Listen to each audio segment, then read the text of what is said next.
Man, you come straight out of a comic. Ladies and gentlemen, it's Saturday, so you know what time it is.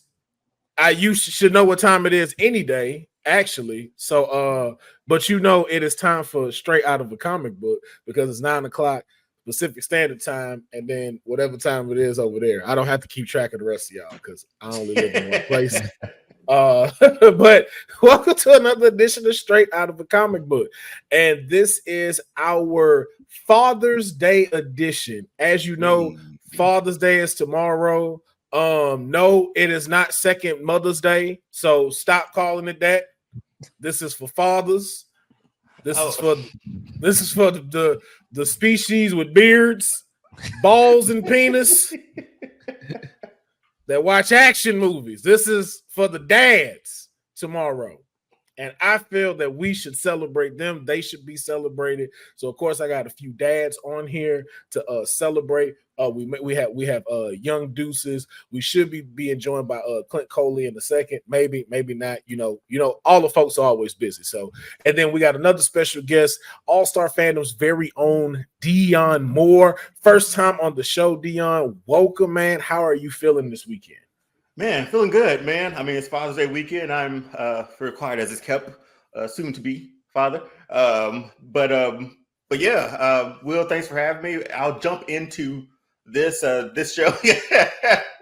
Congratulations! We're on that journey, so yeah, so it's good. But I'll just highlight my shirt real quick. George is my dad. He passed away in 2018. I always wanted to go take him to a WrestleMania. We never got that chance to do it, so I went to my first WrestleMania in 38 in Dallas, and we made these shirts for him, George through 16, and on the back is Austin Skull with "Wish you were here." Wait, having a beer, wishing you were here. Miss you, Dad, etched in the back of the skull. So happy Father's Day to him. Been a few rough ones, but happy to talk about, you know, all the top fathers in TV, superheroes, and all that. So thanks for having me, Will.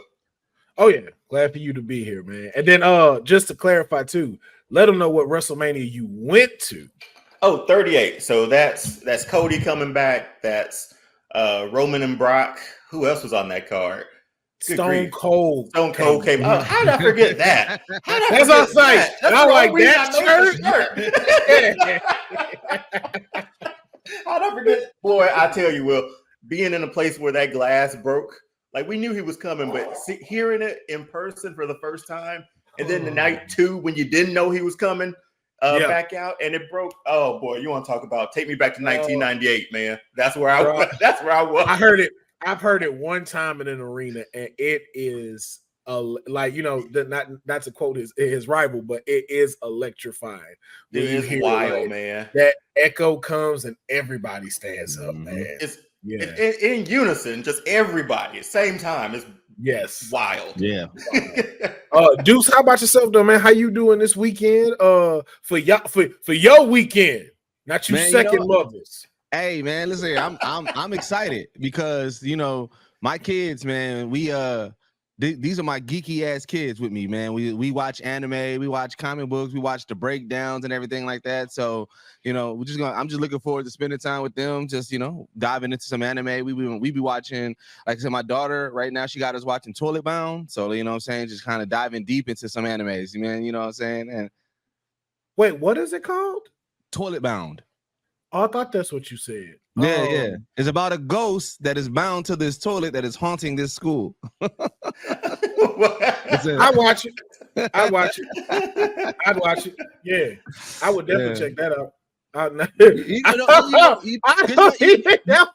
You know, us as niggas, man, we watch a lot of you know, like shonen action, you know what I'm saying, like that. So sometimes it's good to get a slice of life in, you know, just, you know, a good non-action driven anime.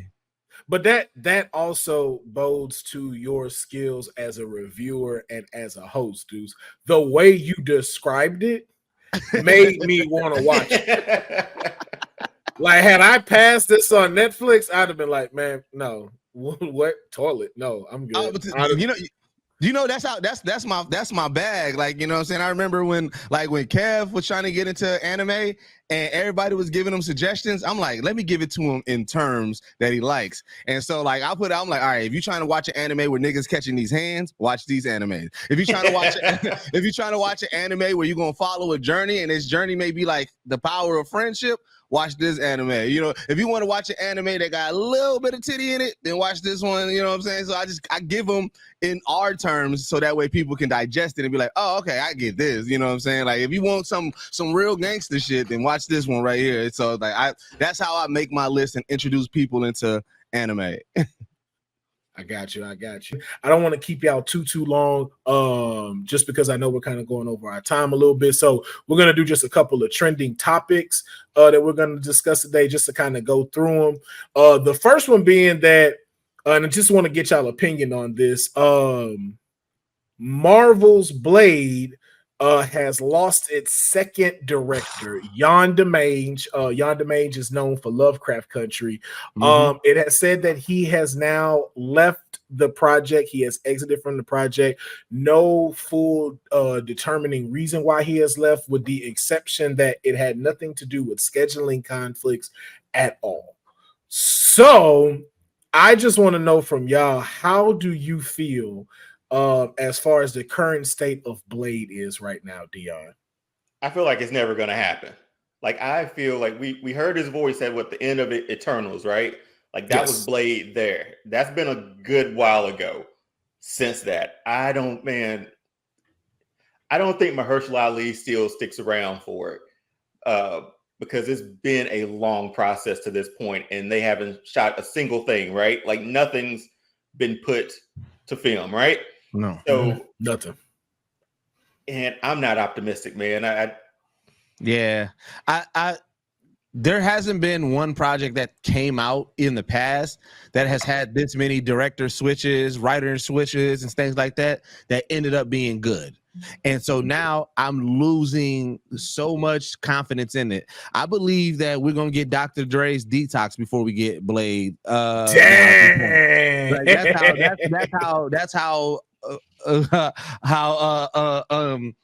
unconfident I am of this Blade now. And then now I believe, like, I'm just like the one that would like I don't see where we go to get a good script now at this point, because I feel like if those first two was so bad, I'm like, there's still elements that have to be contained, that still has to be like that each director probably has to incorporate. And so now I just feel like there's something that's in there that's disconnected.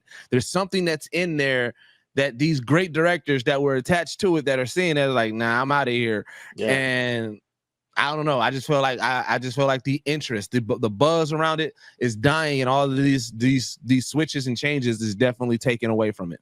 Yeah, because anticipation was there for it. Like, I was like, oh, great casting, right? And then I'm like, okay, this is gonna be it's gonna hopefully meet those same standards of those first two Blade movies for me.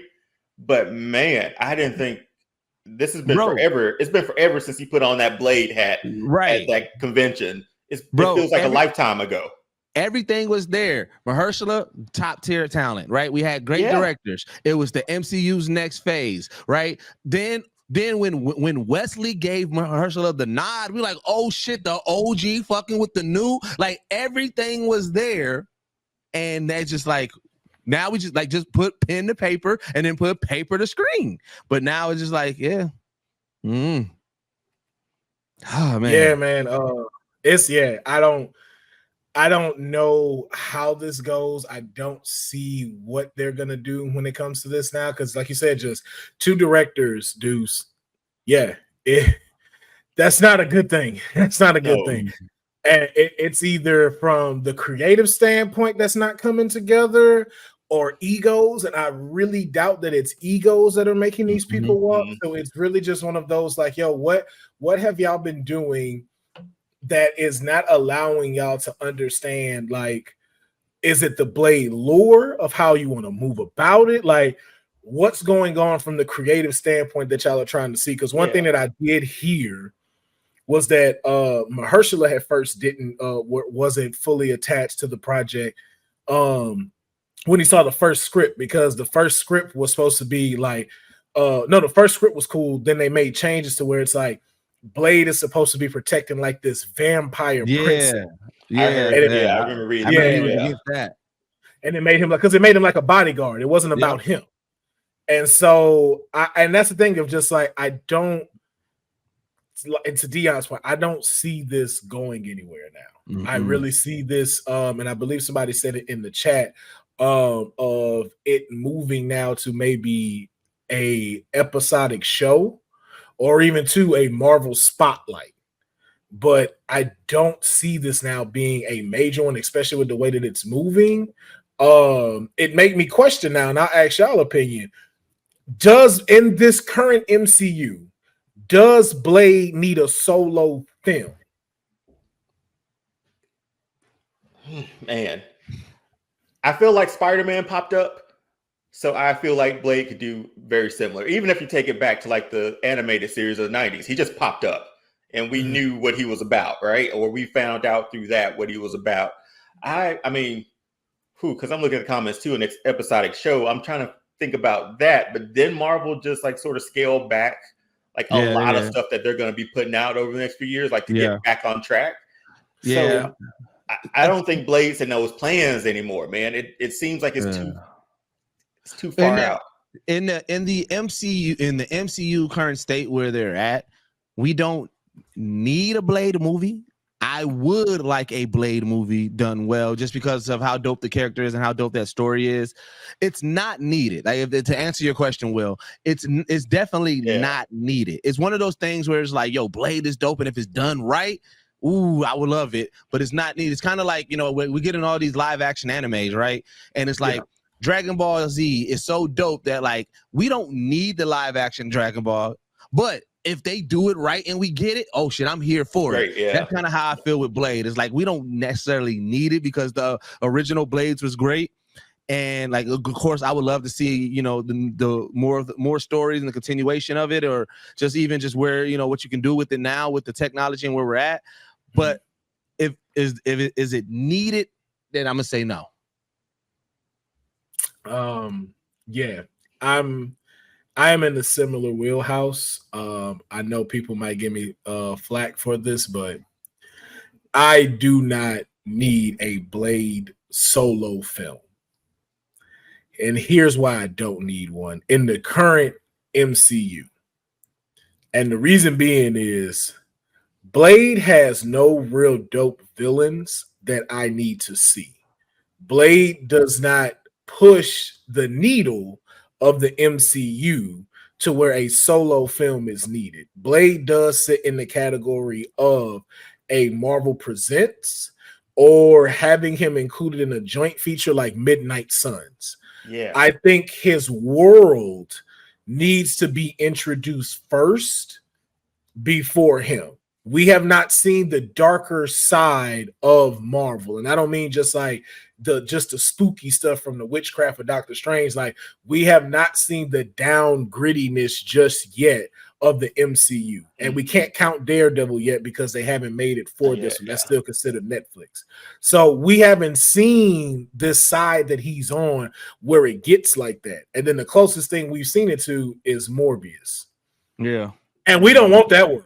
We don't want that world. And to extend kind of what you're saying, everything that Phase 4 and Phase 5 have been giving us has been leading to this intergalactical war, this multiversal war, where Blade is definitely more a street level. Like, I feel like if they really should have come earlier. Yeah, if they would have continued with that Netflix verse and that street level and everything like that, Blade definitely would have fit more in there. And then even plucking them out of that and bringing them to the main MCU and saying, oh, we also got this vampire hunter rolling with us, it would make more sense. But if we're already talking about Galactus and Celestials and everything like that, I just don't see Blade fitting in there.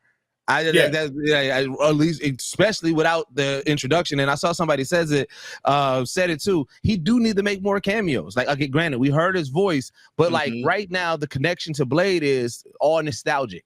It is all Yes. nostalgic. So we haven't even seen Blade in this current MCU. So there's really nothing else to be excited. Like, oh, I can't wait to see Blade interact with this person, because we don't even know how it's going to be yet. Like, even outside of villains, even outside of the heroes, like, you know what I'm saying? Just even being to say like, oh, I want to see Blade interact. Like, I don't know who's the dynamic. Like, you know how we see like how Thor and Incredible and Bruce is, or how Cap and Tony is, or how, you know what I'm saying, just like who would be the good pairing that you want to see Blade with right now. And right now I can't think of anybody. Well, yeah, and then in the comments, I know King Mike Hall says you can't see Blade in there, but you brought in Hawkeye in there. Stop the cap. No. Here's how to explain that. Oh, well, go ahead, Deonne. I think you. No, I think you were about to say the same thing. We've seen him interact with these intergalactic things already, with Thanos, with even the attack on New York and the Avengers. We've seen Hawkeye in this world already, so Hawkeye makes sense in this world. And he said it himself in Civil War. He's out here with the bow and arrow. None of this makes sense. So I think seeing him in it is great. We're good with that. But with Blade, give me a show, man. I'm on board with more of a show now, street level, just to get him in there somehow if you need. And you bringing that up, King Mike Hall. That is the way that I see them pushing Blade. How they pushed Hawkeye. Hawkeye first made his appearance in Thor. So it gave us a chance to get attached to Hawkeye before they gave him his own solo project. Originally, it was supposed to be a movie. Then they started doing television, so they moved it to television. That's how they should do Blade. I should see Blade interacting in other things first. Let me get a feel for him, and then let's figure out where he lands in either a solo movie or a television show. Because the other thing we have to keep in mind is we don't know what Blade we're getting, because the movie made him a vampire. In the comics, he wasn't a vampire. He was just a vampire hunter. If memory serves me correct, Morbius is the one that made him into a vampire. Oh, I got to double check on that. I really have no clue. Yeah, he wasn't originally like half vampire, half man. He was just a vampire hunter when he first made his introduction into the Spider-Man comics. And so it was Morbius, I believe, that bit him and turned him into like this hybrid. Yeah. So it's like, which version are we going with? Is it one where he's already have this now? Is that the new lore that we're going with? Because we know the Blade game, he's already a vampire, but it still didn't tell us how that happened. So we don't know if the new version is how they're going off of the movie or if they're going to adapt the comic book. But these are things that it's like you can sprinkle and trickle these in throughout cameos and setting up that world that Blade is in. So we then get ready and go, okay, well, we want to see Blade solo. And then too, we start to kind of like know like what's around him. Who would he be facing? What type of vampires are there? It's all set rather than that world relying on it all being relied on that one movie. You know what? I'm actually surprised MCU didn't do that, because when you think about it, all the characters now that are like juggernauts in the MCU all started like that way. When Scarlet Witch came in Avengers Age of Ultron, she was in that movie as a side character, and then we got attached to her, and now look how big she is. When T'Challa came, T'Challa was in Civil War, and we saw two people at once. We saw T'Challa and Spider-Man get introduced in Civil War, and they are juggernauts within it, right? It's like, so we've seen characters get shoehorned in and brought in as just like side characters who become juggernauts in it. So the only just have Blade's voice and then be like, all right, now full movie. I'm like, why are y'all abandoning the formula that you guys created to work? Because I agree. Like I said, Blade, I would if I had the opportunity, if I was building my Avengers team and it was like, all right, you got to choose between Blade and Hawkeye, I'm definitely choosing Blade. But in the MCU, he just has not been set up to be successful yet. So where could they drop him in that would make sense, like right now? Now. I think what's his face just said it on Twitch. I'm just okay, I see that now. The Punisher. Blade should definitely get dropped within the Punisher. Because here's the thing, the Punisher doesn't necessarily just have to go after regular people. This is where you can start introducing magic. I gotta hear me out, by the way, when you're done. Okay. And then my other choice would be, I would say his first cameo should be in the new Doctor Strange movie. Ooh, that's a good one. Okay. I think Doctor Strange should be where we first get a glimpse of Blade. And then this is my and I hope I don't think you'll hear me out. I don't think this Blade should be from 616. Oh, I can see that. That's not my hear me out, but I can see that. Yeah. Okay. I don't think Blade should be from 616 just yet. Yeah. I think Blade should come from another universe where Doctor Strange introduces him into this new MCU.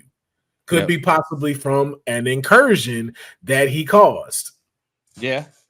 So here's my hear me out. And this is it's a multi-layered reason why, right? So Blade in itself, it's a more darker MCU storyline, like in general, and we haven't really gotten that dark. I mean, we had Wolf by why can't I think of Werewolf by Night? Werewolf by Night. Yeah, we had that. That was kind of like I said, that one like that Marvel Presents, that one off and everything like that. But hear me out. We do have one property that, even though it's more satire and comedy, it can fit. I think a She-Hulk introduction would be good. And this is the hear me out, because She-Hulk, being an attorney, has the capability of being in different worlds that doesn't fit her, like as far as a superhero story, but just having to be thrust into this story as an episodic situation. And I can see a vampire situation where now She-Hulk has to represent either, like, I don't know the full storyline, but to, like, just have to represent something with dealing with vampires. And it is like wait, what is this? Like, yo, this is not the Marvel, or, you know what I'm saying? Even with her commentary, like, this is not the Marvel that I'm used to. We dealing with vampires and people getting their blood sucked out. And even though that would be a little bit parody and anything, but it's introducing that character, introducing the idea, introducing that world. And then whatever that suit, that lawsuit or everything like that happens, then you get it back into the seriousness of it. Because remember, when we talked about She-Hulk, the reason why I love She-Hulk is that I looked at She-Hulk as not the main MCU storyline. I looked at it as like, this is just a parody comedy version episode of dealing with these serious superhero characters and villains and hijinks. And I was like, we can do a quick hijink episode with Blade and then get into the real seriousness of Blade. That is my hear me out.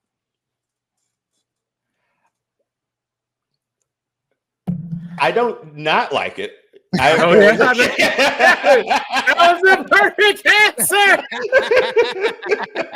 No, but like the She-Hulk thing, because we got Daredevil in there too, and Daredevil was going to go off and do his thing there. I love She-Hulk too.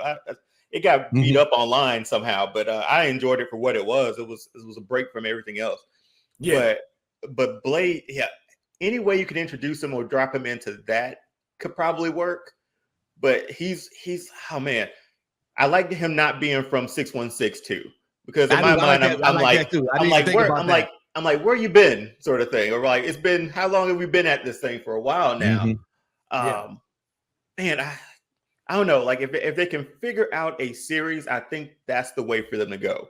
Or like you said, if there's a movie that they can drop him into, boom, let's just introduce it from there, like we did Black Panther and Spider-Man, because those were like you want to talk about like shoehorned people in, that's the most perfect like introductions of that they've ever done. We didn't have like an origin story. Peter Parker just been out there, and it worked. So I think they'll be able to pull it off, especially with them scaling back their movies and series too, sort of taking a breath and being like, okay, Disney Plus is Disney Plus now, we got that going. Now we can scale back and do our 2 movies a year, 1 series. Let's figure out how to drop Blade in here and make it make sense. But movie-wise, I'm not optimistic. I mean, the anticipation is gone for me from that one, though. Yeah, same for me. I just if they can shoehorn it in, fine. But right now, I don't want to say it like this. I don't want to say he has to earn it, because you know how that can sound, but it's like, damn, that's a good one. Yeah, in a sense, it's like you have to earn it. And yes, even I'm just he should have been in the Loki episode. Definitely should have heard something from him. Because you know what? Because the way it has to happen is that the Blade universe has to already be going, and somebody just has to jump in and be like, what the fuck? And so Loki jumping into that universe for whatever reason, as an episode, that would have been a really good what the fuck moment of Loki reacting to it. Because again, at this point, we can't go origin with Blade because it's too much. You got to go. This universe is already. This Blade is already the Blade that we know of, or a full-fledged Blade, and somebody that we already know gets thrust into his universe or his world, and it's like, what the fuck? Because like even when Cap, the new Cap, said it, remember he was like, we know the rules. It's aliens and blah blah blah, and then I can see even him reacting to vampires like, that was not part of the three that I thought we had. And, so just like, it has to be somebody thrown into it for whatever reason. So I like the Loki idea. Mm-hmm. Yeah. And that's why I say too, I like the different world and expect, because the thing is, it's like this incursion thing can really help shape a lot of this stuff to give us what we're missing and to keep us pushing. Because even though like incursions can be caused, another way they didn't put like a version of an incursion going is like, well, they kind of did. They hinted at a little bit in Spider-Man No Way Home. Certain people dropping into these different worlds. Now imagine though, they're also different pieces and dropping through time when this happens. So now imagine when Blade's different universe, let's say, gets an incursion call. Not only is he being dropped into now 616 current time, but also that entire lineage starts falling into that timeline. So now go to TVA and you see those lines. Now their stuff merged into one. And certain things happen. So now it's like, yo, not only do you have all the history we talked about with 616, but vampires were now included into that now. And now other people may have to catch up, or it might already been weaved into history. And now this is the new timeline. Or if Loki hadn't done it already when he pulled these together and they have that.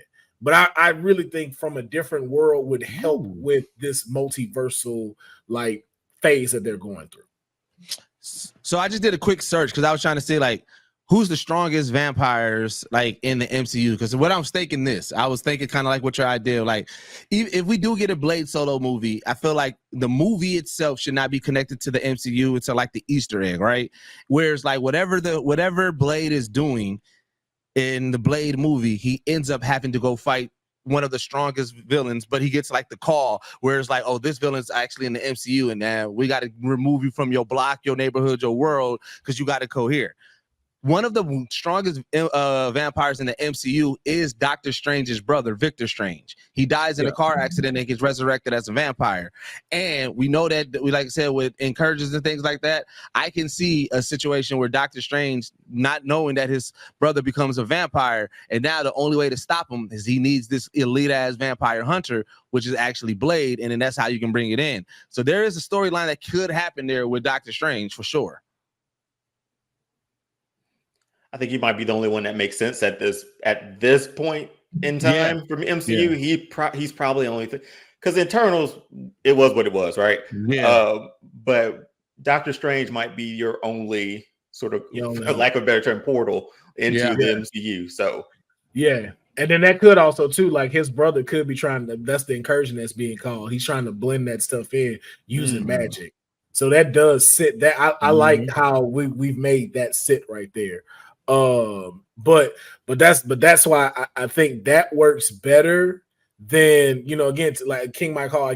I understand what you're saying about just drop it, but again, too, you got two directors just backed out, so obviously just dropping it ain't working, because you do have to have a slight tie-in with the MCU. I don't think it needs to be heavy, to Deuce's point.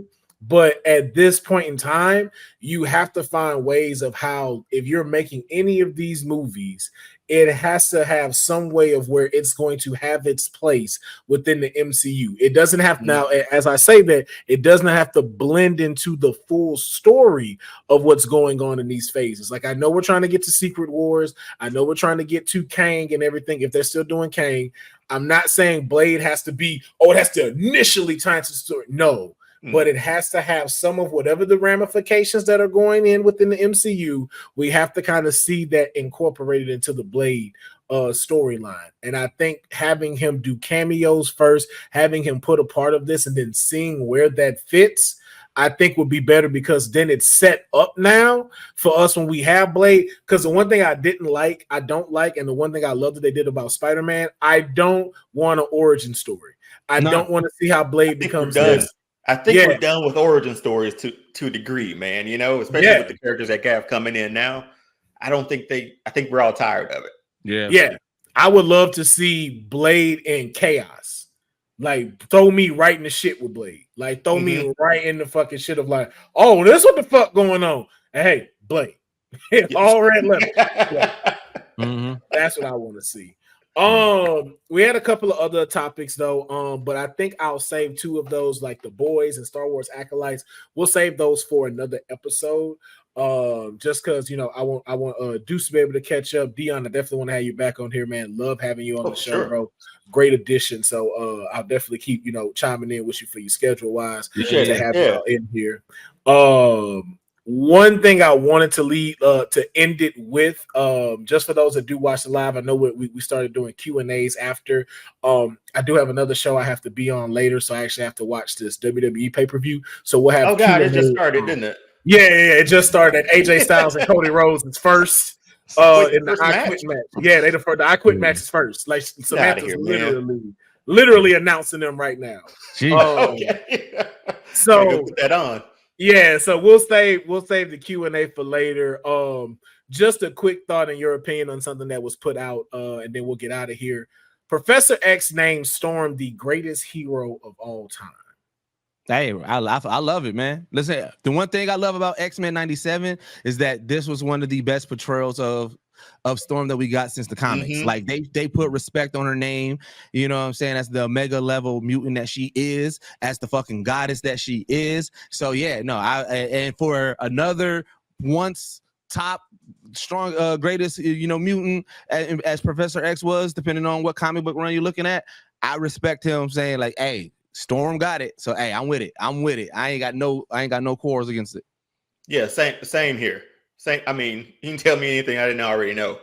So, but seeing her in X-Men 97, knowing that she we talked about Cyclops a lot, right? Because he had been done dirty before, but we've never seen Storm at that level before on TV. By the time we got to the third X-Men, they gave Halle Berry more to do as Storm, but by then the French it was done. It was too late. So being able to see her now, she's still one of those superheroes for me who hasn't gotten their full shine yet. Oh yeah. So I'm expecting that somewhere down the line. I'm hoping to be put into the MCU that way with her. So, but no, he didn't tell me anything I didn't already think or know. So yeah, I'm in agreement with the two of y'all, man. I think the same thing with Storm, greatest heroes of all time. But also, I don't give a fuck what Charles think. Fuck Charles Xavier. I don't give a fuck what he thinks about anything.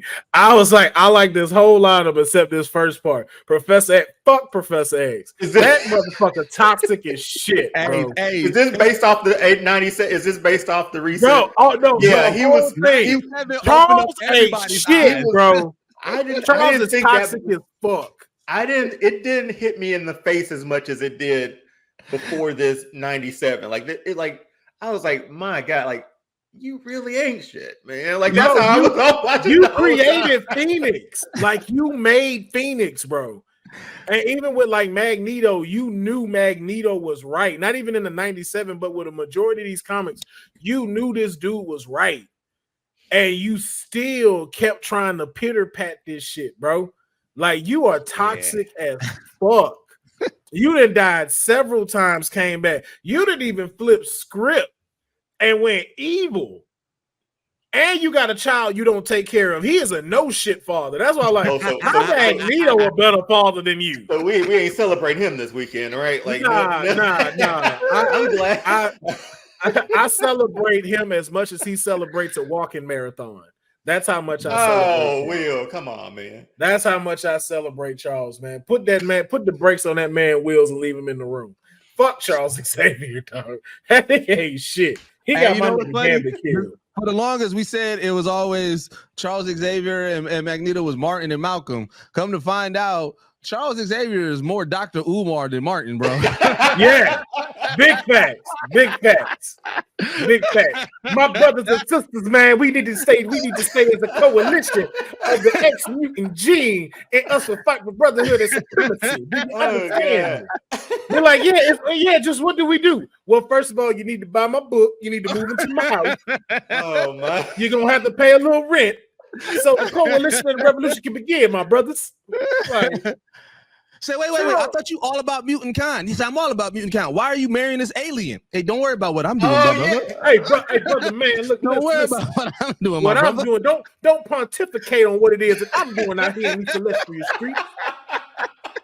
You should be more focused on yourself, my brother. Oh, man. You see, the problem is you focus on myself and not the white devil that likes to manipulate metal around here. He is the issue here, my brother. Fuck Charles, man. Charles ain't shit. I think low key we rode with Magneto anyway. I think just the way that he, granted, he did some he took some turns for the worse, right? But for the most part, he just wanted his people to be. I mean, all I'm gonna say, people, man, like he just wanted. All I'm gonna say is this: this man went through a Holocaust and still get treated like black people.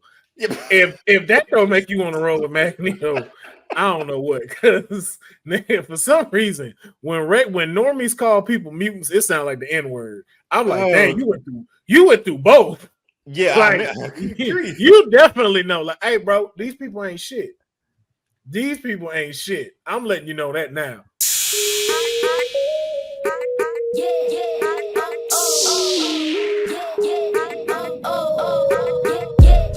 And like I said, man, like I said, this is Father's Day edition. So we got another dad jumping into here, Mr. Clint Coley himself. Don't know if he can hear us.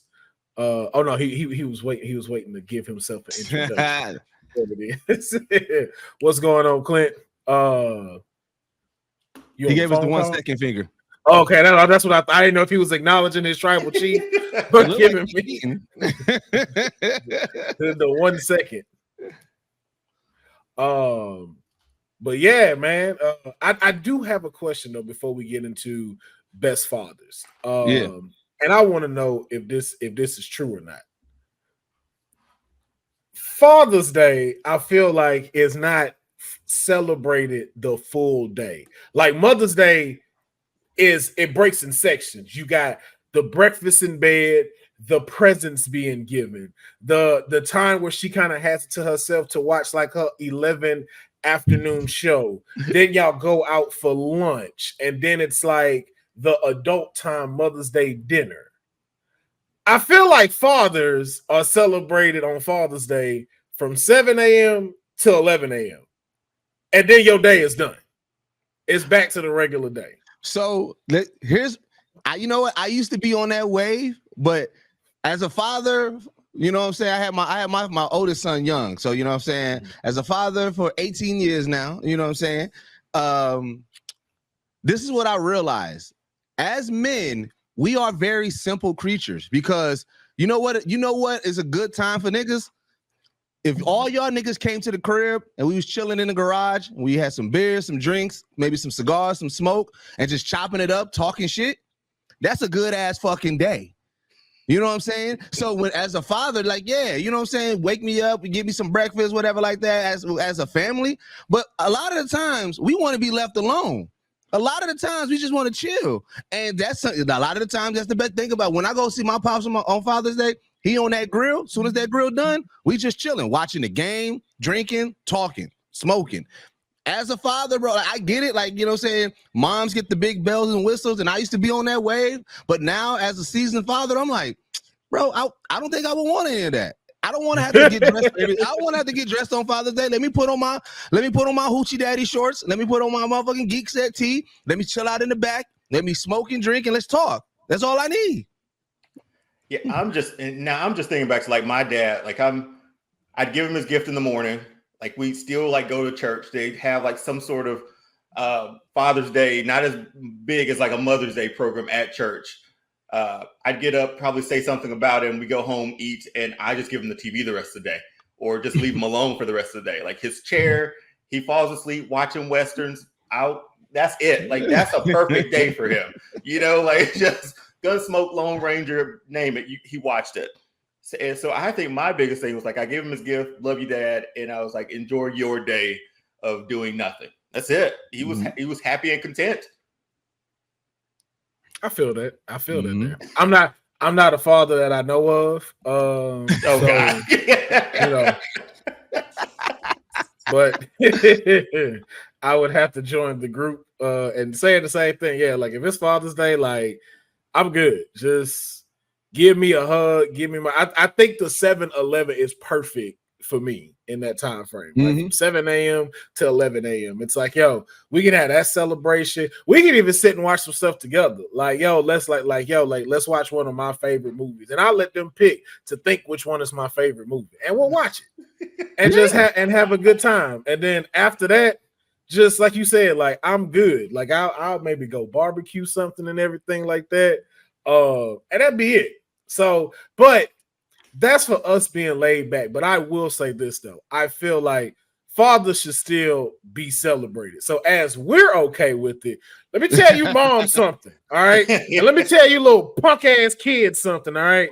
You celebrate your dad. Why? Because it's your daddy that bought you that damn bike. It is your daddy that bought you that stuff. And if you ain't got a daddy, I'm sorry. Or go find an uncle or something. And celebrate them. Celebrate, matter of fact, celebrate your homeboy's dad because I know that dad is there for you. Oh, yeah, y'all celebrate. Hey. Y'all celebrate the dad, man. Celebrate them throughout the day, even if they don't want it. They just chilling. Hey, man, happy Father's Day. Oh man, I appreciate that, young blood, man. Y'all go ahead and go do y'all thing, man. You need anything, OG? But you know what? It's also because I always think about like, you know, saying when you know, I've been fortunate enough that both my mom and my pops been together forever, right? So, and I just always remember my pops every time, whether it was birthday, whether it's Christmas, whether it's Mother's Day. Hey, yo, make sure you go tell your mom Happy Mother's Day. Make sure you go get your mom something. Make sure you're right. And you know what I'm saying? It's just like I still get my pop stuff because my pop's been active in my life, but I can't recall my mom coming up to me saying, make sure you get your dad something, make sure you do this for your dad, make sure you call your dad. And so and I realized I've adopted that with my kids. Like I'll be like, hey, yo, make sure you go tell your mom happy birthday, make sure you get your mom something. And I'm just like, I gotta ask them. I'm like, do your mom do that for me? Like, I don't know, but I just know that like, that's part of our speech as fathers. We always do that. Yeah, my mom did it like 2 days before Father's Day. But I will say though, to be fair, I wouldn't say it's because she didn't care about it. But I don't think it was care. Yeah, my dad in general just don't give a shit about presents. Like he'll legit say, like, I'll be like, yo, what you want for your birthday? Money. That's it. I was like, that's it. He was like, okay, put it in the card. So then that way you feel okay about it, like it's a present. But yes, nigga, cash on hand. I was like, you sure? You don't want like something from Dillard's shirt? Because like my dad dressed fly and shit, be cologned out. He was like, you don't know what I want. Just put. It's simple. Simple. And go on about your business. Simple, man. I'm like, all right. Well, then there you go. Oh man. Now we cannot hear you, Clint. We cannot hear you. Wow. Only on Saturdays. Only on Saturdays, man. All right, there we go. There we go. Yeah. Just turn yourself up just a little bit, man. That was wild. Hold on for a second. What the fuck? All right, hold on.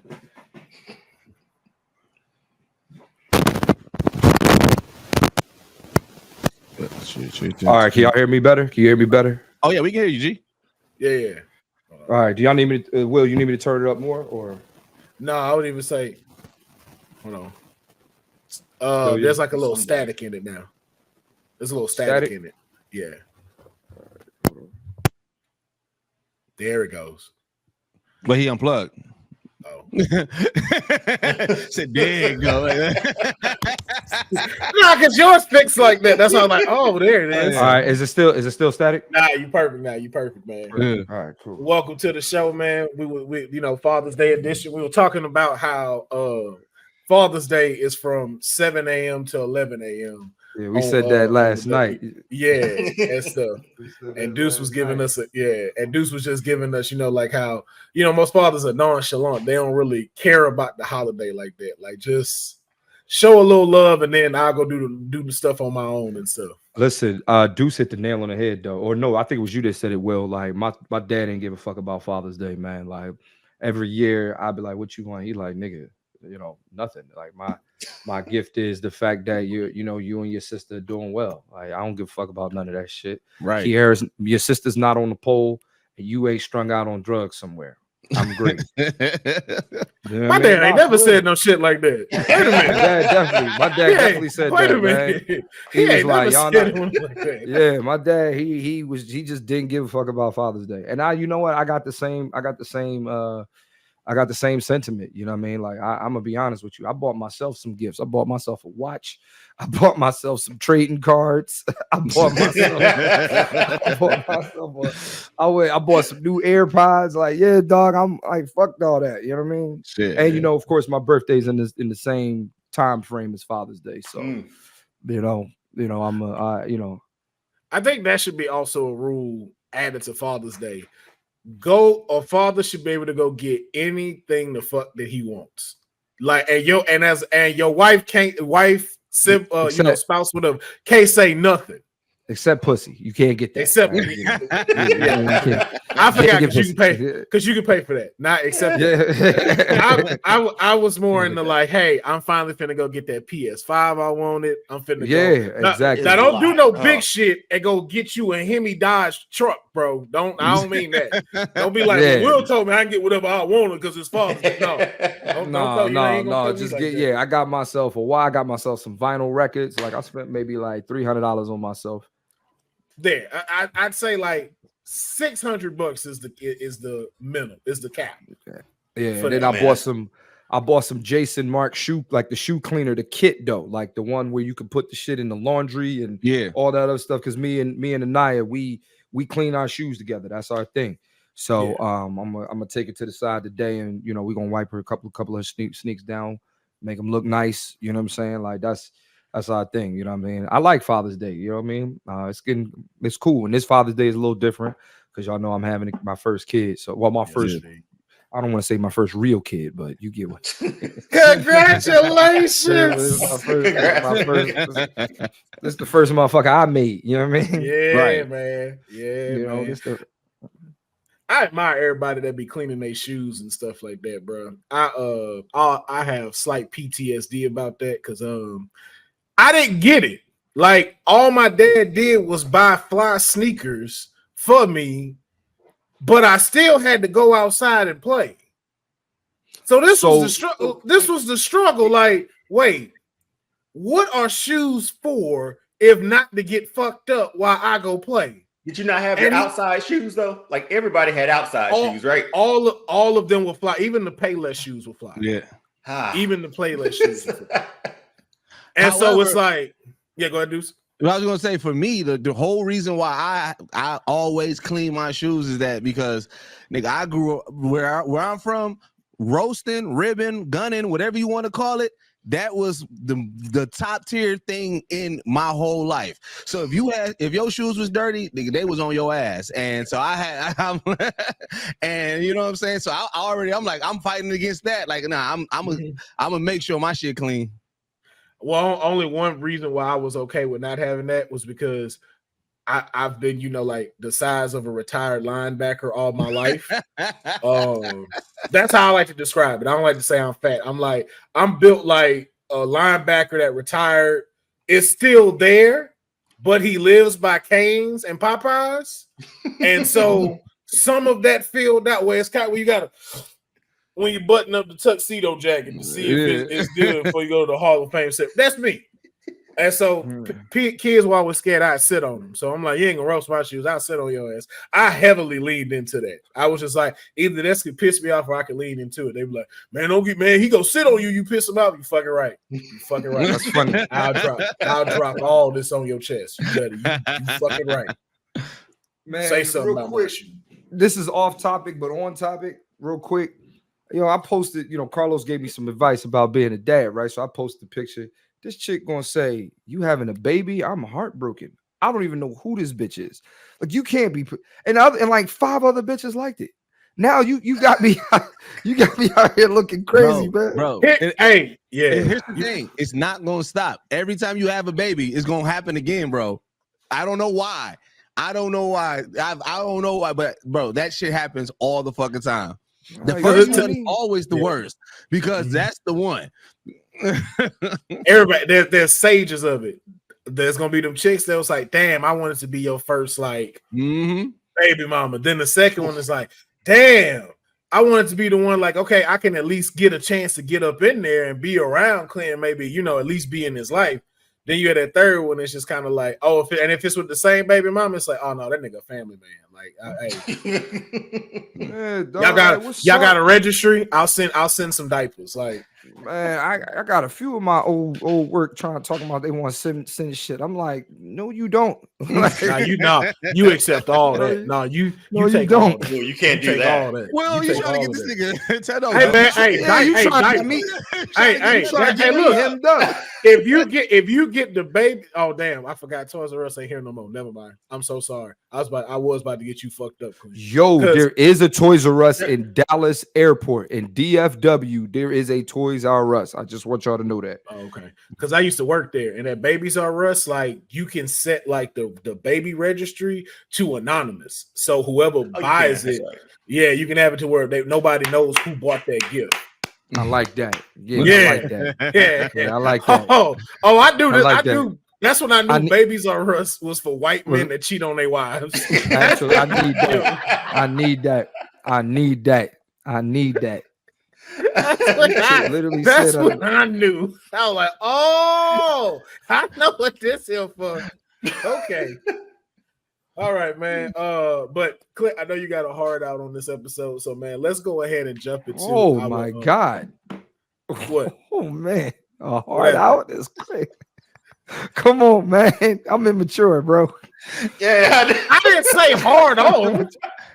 But a hard off is a hard out is like the dick is out. It's hard and it's out. Like, I'm finna say this. Listen, I'm not pausing on shit. It is not my fault you thought about dick when I said something. Okay. Listen, man. We play video games into the wee hours of the night. I'm always paused. This is nothing new. It's nothing new. And I say pause-worthy stuff. Yeah, y'all be pausing on shit that don't make sense. I'm finna go open the oven real quick. Whoa. But you know what, Will? Wait. Will, it's also who says it though, because I feel like we've been desensitized to Clint, so Clint don't get as many pauses as we give you. Right. Yeah. I be saying some wild shit, dog. I be saying some wild. Like I'll say something, and it'll get dead quiet.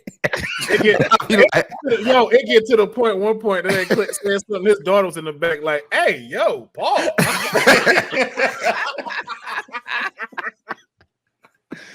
Oh shit. Oh man, but yeah, bro. Let's jump into this first, the main topic, as we will. Since it is the Father's Day edition, man, I wanted to have this discussion. Now we've always talked about the top this, the top that. We've definitely talked about who makes the list of these certain things, but I want to know from y'all. And we got and I know some of y'all got y'all research for this, so I want to start with who do you consider to be the best superhero dad? Now, this could be in any like Marvel, DC, anything, like just superhero in general. Doesn't even have to be just in comic books. But who do you think are the top 3 dads? I'm gonna start with Deonne first. Well, would anybody like to volunteer to go first? Oh, I'll rip the Band-Aid off. I'll do. Okay, we'll do that. Then we'll go with Deuce, and then we'll go with Clint. So Deonne, you are up. Give me your top 3. So my top 3. Okay, I'm glad I got a list here. So first up is Jefferson Pierce, Black Lightning. goes without saying there. They really did a really good job on the CW show too.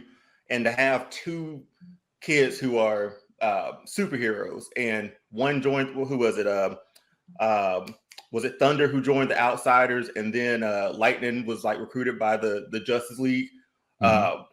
He instilled all the best things about being like a superhero into his kids. They went off and did the same thing. So that would be, he's my number one. Real quick, just want to shout out to Scooter from Living Single. That's for real, Scooter from baby, I'm back. You know what I mean? And then second, shout out to Nafisa Williams. I believe she plays one of the daughters. She's from Philly. Good friend of mine. Just want to throw that out there. Yeah, so I hate that show. Then it should have gone longer, but that was my number one. You need my 2 and 3 right now. Yeah, just because we have different categories for television and movies. All right, bet. So next one up for me is actually Superman as a good father with his son Jonathan Kent.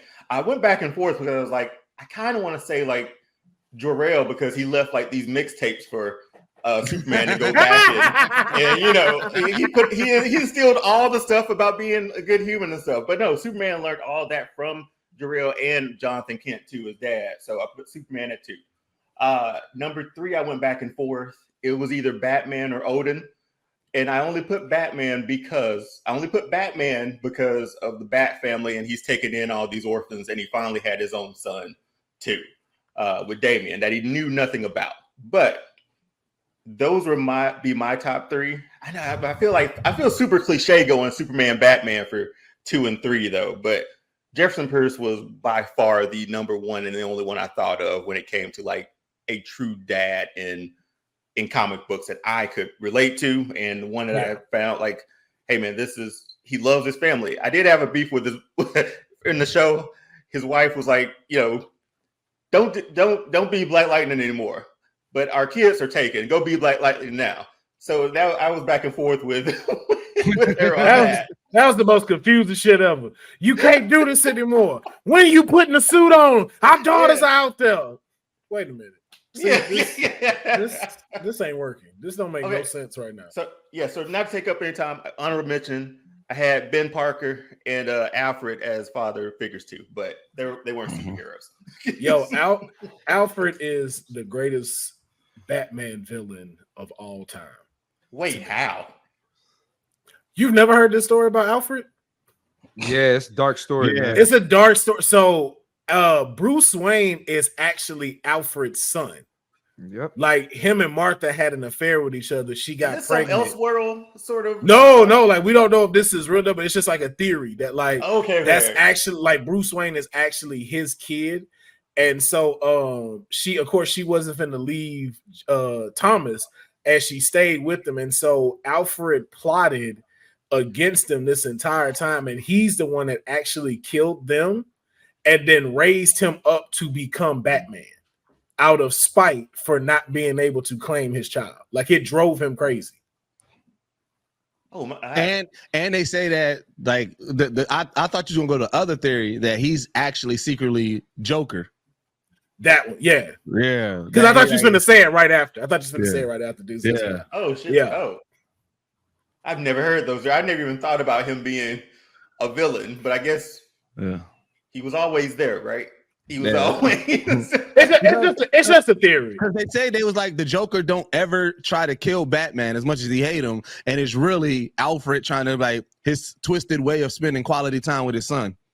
Now that's crazy. That's like he's a bad dad and a good dad all in the same breath. All in the same breath, bro. He's a piece of shit, but he's not a piece like. First of all, Bruce Wayne mom fucking the butler. You'd be surprised at how much that. Yeah, I mean, didn't Arnold do that with his maid? Didn't Arnold Schwarzenegger do that with his maid? Yeah, and then did y'all watch The Gentleman on Netflix? I was just gonna bring that up. Yeah, The Gentleman. Yeah, same she shit. Did the same shit.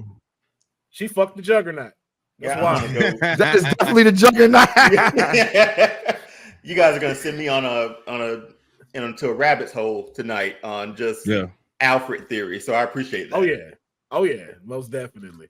All right, Deuce, you are up, man. Give me your top superhero dads. Before we start though, I gotta give a RIP to Comic Storian, man, because when I was trying to get back into comics, because I multitask and I do a lot of stuff, I couldn't sit down and read. And I know that when I discovered the Comic Storian channel, he dramatically reads comics, and it got me right back into comic books and got me back into my knowledge of knowing this and everything. And his unfortunate passing over the past few days came out of nowhere. And I'm just like, my whole thing, even coming into this geek world as a creator, I would put people back. Like, if you want to get back into comics, go to his channel, listen to his stuff. You can get into it. He does the runs and everything. So, you know, every time I'm thinking about the comics and even just deep diving and stuff like this, I'm just like, damn, bro. Like, you know, and I had the fortunate opportunity to interview him on my platform. So I just wanted to make sure, being that we are talking about comic books and everything like that, I just wanted to make sure I, you know, give him and his family some love and, you know, some condolences and everything like that.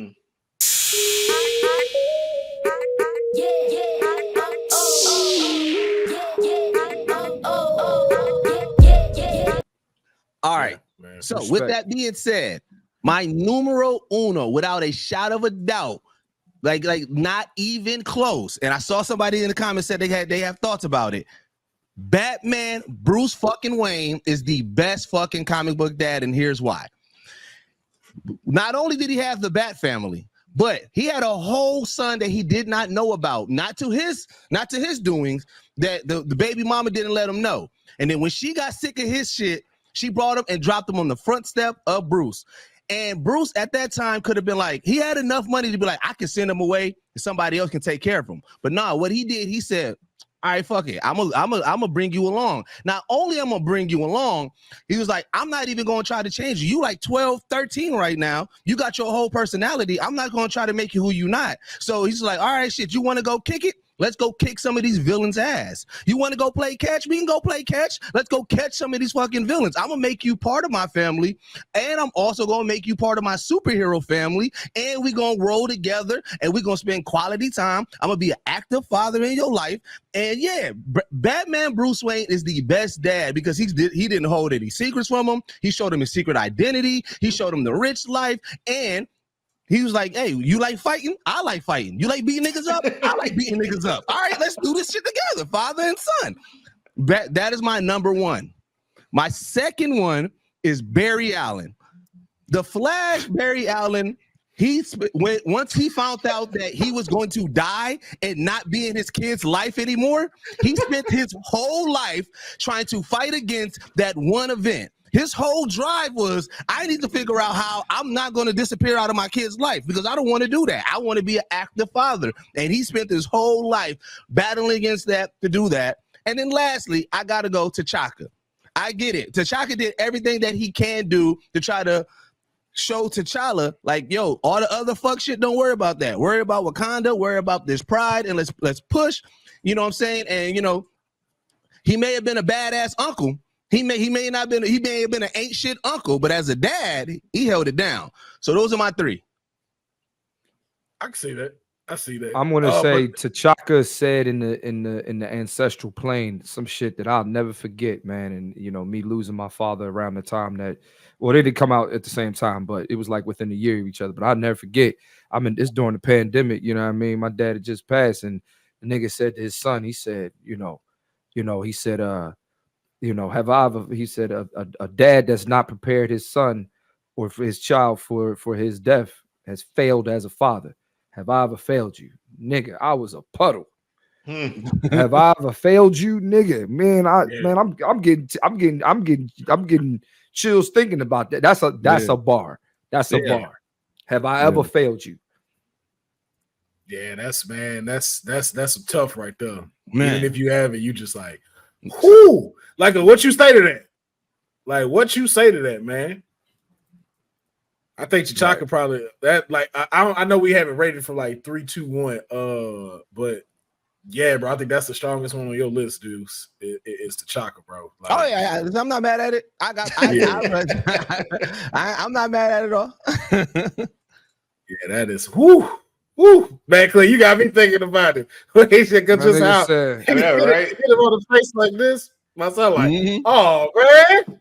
Yeah, that My nigga dad- said, "Have I ever failed you?" I'm like, damn, my dad definitely ain't failed me, man. What kind of shit is that? Yeah, Just a whole That different shit. perspective on death, man. Yeah, it do. Right, it do. Like that there. Clint, you are up, sir. Give us your top 3 superhero dads. All right, my top 3 superhero dads. Number 1, in my opinion. Wait a minute. Now, let me ask you a question. This isn't a comic book. It's a movie, but does this count? Yeah. Okay. Does Mr. Incredible count? Yes. He's a Ooh. superhero. Yes, he does. Give me Mr. Incredible. This guy, Yes. man, got a fast ass son, got a daughter that, you know what I mean? But he embraced the family superhero. You know what I'm saying? It's like, we gonna fight whatever this boy name is. We gonna fight them as a family. You know what I'm saying? Like he is the undisputed leader of the Incredibles. Wait, hold on for my bad, man, Mr. Freddie. You know, yeah, he got on Syndrome's ass. That was his syndrome, right? Right, Yeah. exactly. Yeah. So there's that. So there's that. The second one is, and y'all might hate me for this. Hey man,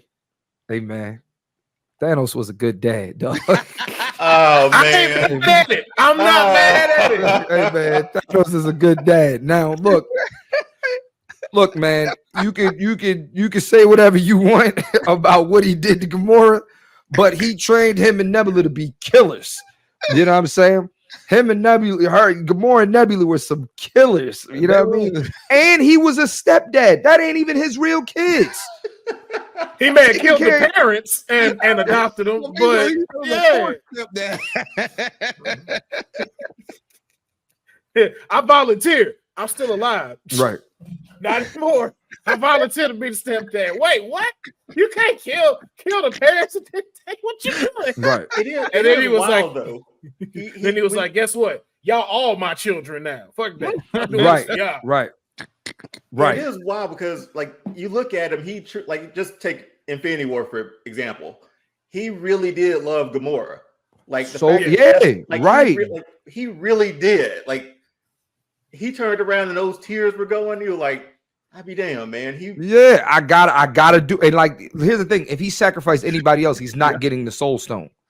Yeah, exactly. Yeah, he's and not getting the Soul. Yeah, and that wasn't no fake nothing. That wasn't false love. Like, you wouldn't have got the Soul Stone if he really didn't love Gamora. Right. I mean, evil niggas love people. Evil niggas love people too. This true though. Exactly. But again, but for what Gamora said, like, she was like, "You incapable of love. You don't know how to love." And what's funny is that nigga Red Skull just in the back, like, do your thing. Like, he was like, the tears aren't for him or something like that. She was like, they're not for him. I was like, Oh, shit.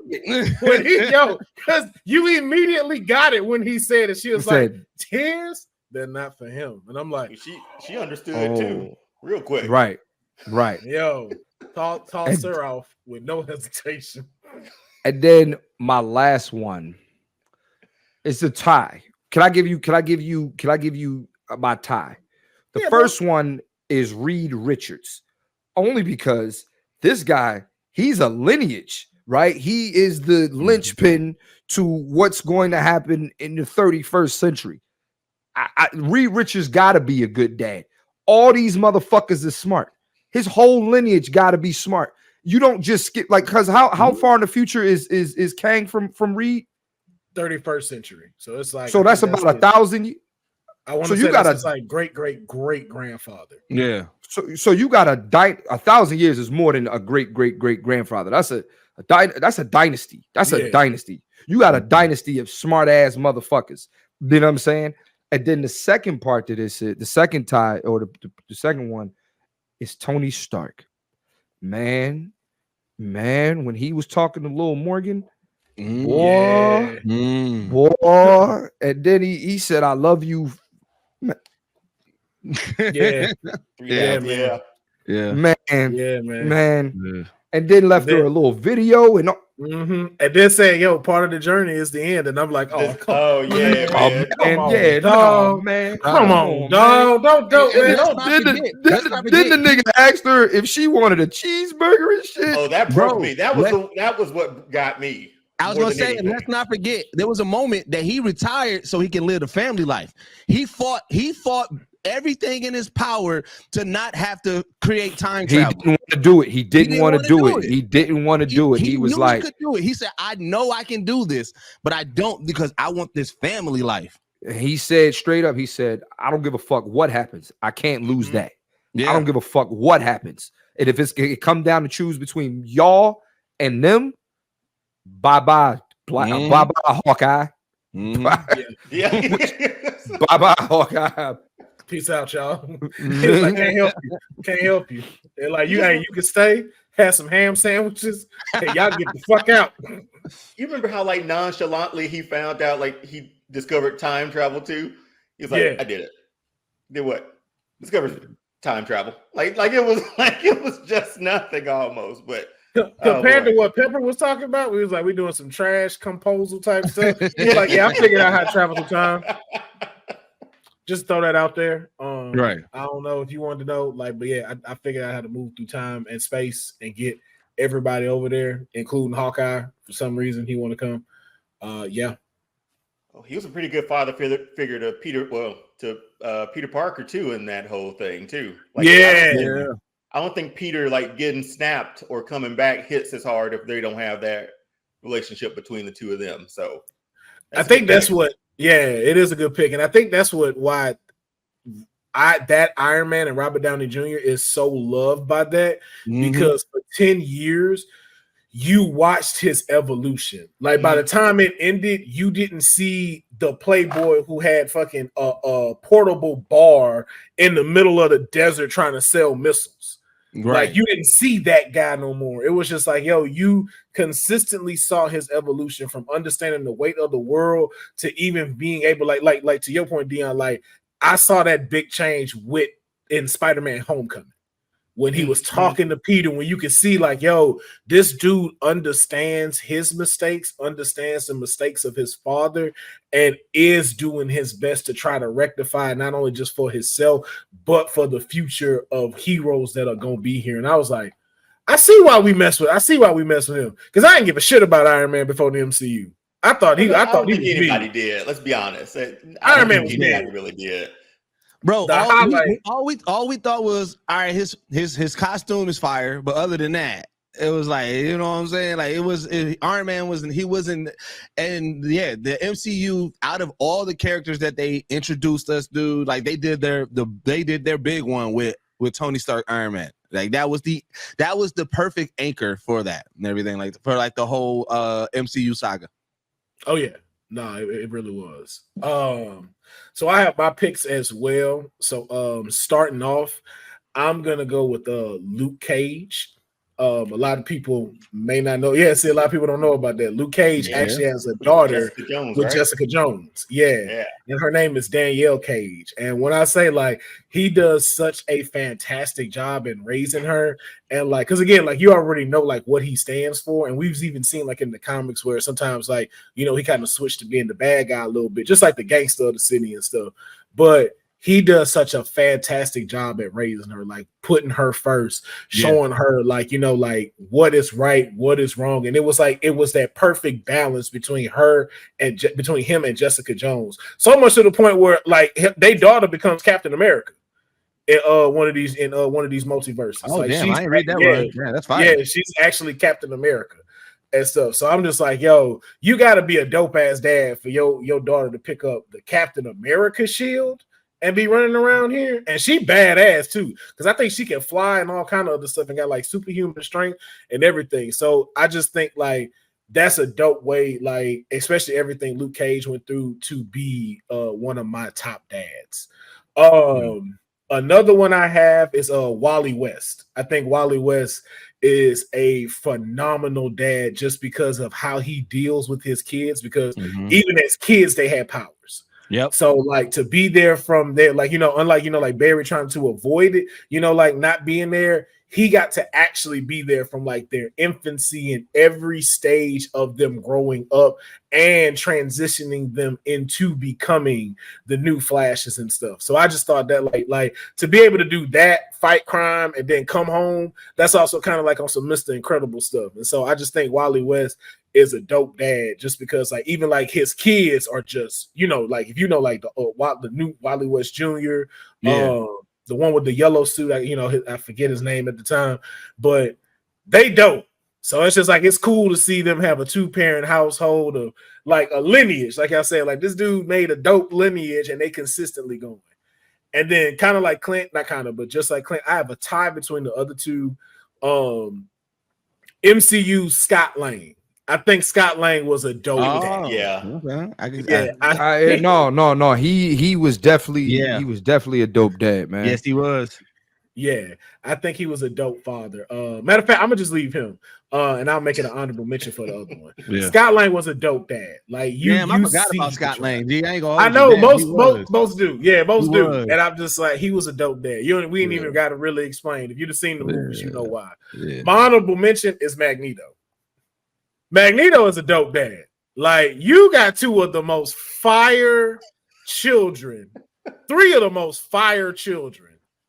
And when he didn't even know he was a dad. In the comics, in the comics, he knows he's a dad. In the comics, he is definitely a dad to Quicksilver and Scarlet Witch. Like House of M. If you watch House of M is fire. Now in Polaris, I know he a little, he got his ways with Polaris, but I would say him. He's an honorable mention. Not putting him in my top 3.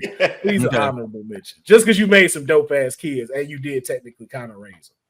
So, and you got one of the most powerful super beings right under your wing. So I'm just like, okay, we wouldn't have got that without you. I know it's a reach. It is a reach. That's a reach. That's a definitely hear me out. That's a hear me out. It's definitely a hear me out. But that's why I say that's an honorable mention. That's why I didn't want to make it a tie. But yeah, so those are our superhero ones. So just to recap, Deonne is going with Black Lightning's Jefferson Pierce, Superman, Batman, and with an honorable mention, Alfred, which we totally made him request. I haven't stopped thinking about that yet. Alfred is wild. Yeah, Alfred is wild. Not even gonna lie to you. That's a wild theory that you can't unhear because you like. Yeah, I can't. It makes sense. It'd be like he was everywhere, man. He was there. He was everywhere. Everywhere. And you just got, and then too, we never stopped to think, and somebody brought this up about Batman, and it kind of blew my mind because they were just like, yo, what if Batman be hallucinating a lot of the stuff that he be going through? Because they was like, he's like, technically, he's mentally unstable. Not technically, that nigga is. Yeah. I love Batman. Batman crazy as shit. He's got he guess. And so they was like, yo, like, just imagine if like what he be seeing don't be a lot of the shit that's going on and stuff. Like, even to the point of like, that's why they were trying to amplify the thing with like Alfred being the Joker. Like, what if it's like, yo, this entire time, like all of this has been controlled and you think you've been fighting this dude and really he just been messing with you this whole time. Like, you still got your other villains, but the Joker is just like on some other shit. Yeah. The issue with Batman, he doesn't have a range with how he deals with crime. Like jaywalking and then planting a bomb underneath the bridge, it's the same level of ass whooping, no matter what. Right. That's one of his main problems. Like, bro, I was trying to get to work. I'm sorry. Like, give me range, bro. Walking down the street. What's wrong with you, man? He is definitely mentally unstable. Batman need therapy. Bad, real bad, bro. Batman need therapy and a hug. And maybe some weed. But yeah, so we'll keep this thing moving, man. I'm sorry. So for Young Deuce, we also have Batman's crazy ass, which I gotta ask, since he adopted these kids, did he get a check from the state? He probably does, knowing Bruce. That's He ain't that's so there's fucked no up. ethical A billionaire. check from the state is wild. There's no ethical billionaire. Bruce, the paperwork is good, but he was like, listen here, I'm gonna bring you along. We gonna beat these villains' ass, but I'm also gonna get paid off y'all. Now, let's not get it confused. I'm still a billionaire. Yo, that's so wild. And because he is because he got never mind. Because I was gonna say because he's a single dad, he might get food stamps, but his pay is too above. His pay is too above. He got bat stamps. I'm sorry, I had to do it. After the Batman credit card, I had to do it. Nigga, bat stamps. Yeah, you got bat EBT. Y'all take that up? Bat stamps is crazy. Y'all take these, right? Sir, this is Jack in the Box. Please get your Batmobile out the drive-thru. Nigga got bat wick.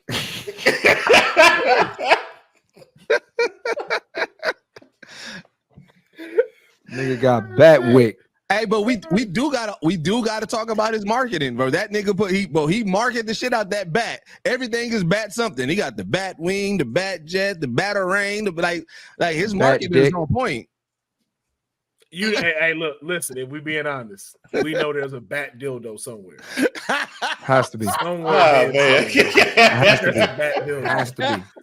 Has to be, and a bat pocket. Bat pocket. No, he got to call it the cat pocket. It got to be the cat pocket. Like, cat pocket. What am I listening to? I told y'all, man. Oh man. Tagline: don't let your feelings get stolen. Oh. Hey man, you gotta take the good with the bad. And somebody did some fucked up shit with that bat logo. That's funny. Oh man. All right. And then filling out Deuces other two is Barry Allen and the great T'Chaka. For Clint, we got Mr. Incredible. Fantastic choice too. Amazing choice. I ain't gonna hold amazing choice. Thanos, as flawed as he was, still cannot say that he did not try to do it. Like he's one of those dads that's like kind of like my dad a little bit. My dad, wasn't really raised by his parents, so he did his best with what he knew. Like trying to teach me how to ride a bike, he didn't know how to communicate in the right way with me on how to get me to ride it, and he tried, and then he hit me with the fine. I do it myself, and he went in the house and left me outside when I bust my ass off of the bike because I wasn't listening according to him. So it's like there's a method to your madness. It just perspective wise, it's not here. Like when he tried to teach me how to swim, we went to the Y. We were right by the pool on the deep end. He told me go for what you know and push me in. Now, first of all, I don't know what the fuck go for what you know mean when you jump in the pool. I don't know why he said that before. I jumped in. Well, pushed in. But when I survived, got out the pool, he was also not there because he was in the car waiting, smoking a cigarette. And the first thing he smoking said, a cigarette. Wait, he left you in the he just pushed you and left? Yeah. Then I figured out what go for what you know meant. Because if you don't make it, I ain't finna stick around. Then they gonna ask me questions. I got in the car and he was like, I see you made it. And we went home. Wait, so do you know how to swim from that? I do know how to swim. I definitely know how to swim. You better know how to swim. If we on a boat, I got y'all. When I mean I can get you to your flotation device, I'm good. How many of y'all on here can swim? I can swim. I took lessons last year, yeah. So you just learned how to swim? Yeah, it was terrifying as an adult to try to learn to do that. Because your senses kick in of like, oh shit, this could go south real quick. I learned how to swim. You don't have that fear anymore. I learned how to swim when I was about 8. It's been up ever since. Yeah, I learned how to swim at 12 at the YMCA. Yep, same here. The Y. Shout out to the Y, man. Shout out to the Y. Shout out to the Y, man. Exactly. That's the place where you either sink or swim. And I swam that literally. Yep. So, but and then rounding out Clint's was a tie between Reed Richards and of course Tony Stark, MCU's Tony Stark, just to clarify, and also MCU's Thanos, just so nobody tried to be in the comments like that ain't why he did the shit. Y'all know who we talking about. And then for my choice, Luke Cage, Wally West, Scott Lang, and an honorable mention to Magneto, because even though that's the he tried. He tried. Definitely tried. You know what I'm saying? Left him with something, though. Not a lot and a lot of scars, but left him with something. Yeah. You know what I'm saying? Shit. I'd be happy if I was Scarlet Witch and I was number one on the power ranking. Like, appreciate that, Pops. Hold on. Did we miss some people? Because I just saw somebody say Yan. I saw on the thing. Not in the comments, but I forgot about Yondu. Is he a dad? Being to Peter, yeah. I mean, is he a dad? I'm asking. Yeah, I'm just asking. Yes. I would say is one, because the way he kidnapped him, technically when he left Earth, he was an orphan now because his mom passed away, and his dad, his ego is trash. We knew what ego was going to trash. Yeah. So there's nowhere for this kid to go. And then as he threw out as a joke all the time that Peter didn't find funny, I could have let these people eat you. You're right. Like, these cats really wanted to eat you. And you see what happened when they traded, when they mutinied on him. Mm-hmm. Like, for him to stand against his whole crew of like, hey, nah, this me now. This me now. This my boy. And the way he had to tell them just to keep them on there, and not on, and not eat him. It's like, yo, that shows a lot of strength as a dad. Like, I would put him in there too. Yeah. So I would say Yondu was definitely a top dad for that. Right. For the situation at hand, because you did still kidnap him. You were still paid to kidnap somebody, and you accepted it. It was like, yes. And you stole more than one child. Not just one. Oh, I didn't realize that too. Yondu is human trafficking. Yeah, he definitely was. He definitely was. Yondu Diddy. He was species tracking, trafficking. I see what you did. He just flicking around the arrow. Take that. Oh my God! Come on, man.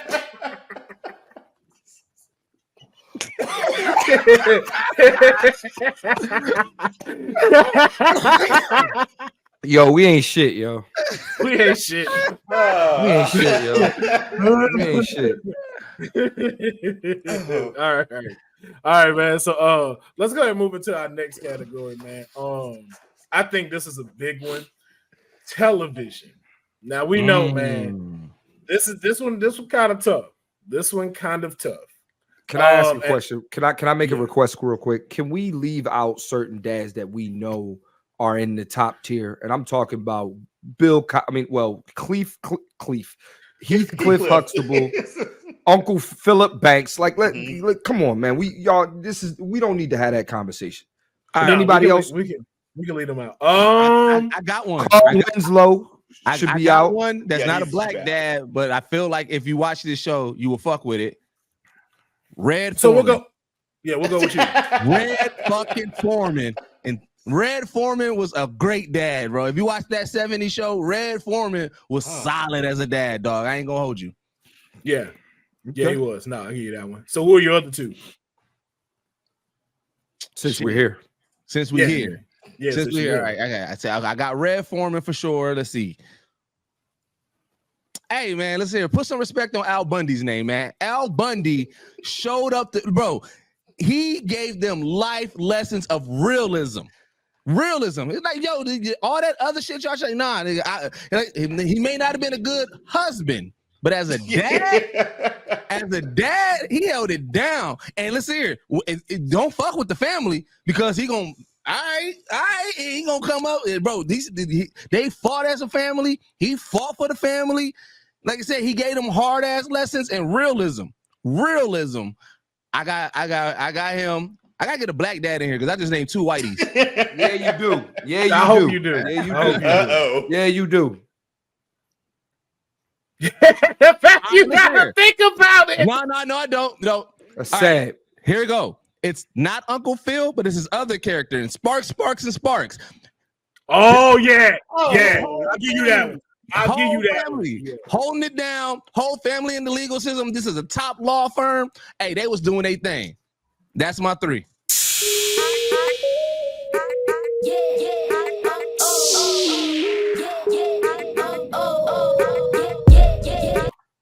All right. That's you mind if I go? you mind if I go? Because all my dads is black. All my dads is black. I'm not celebrating white dads on Father's Day. I'm sorry. I'm sorry. I'm sorry. I don't give a shit. No. All right. No. Who you got? My number one dad is Ray Campbell from Sister Sister. Ooh, Ray motherfucking Campbell. Here's why. Ray Campbell adopted a little girl. Comes to find out she got a twin sister.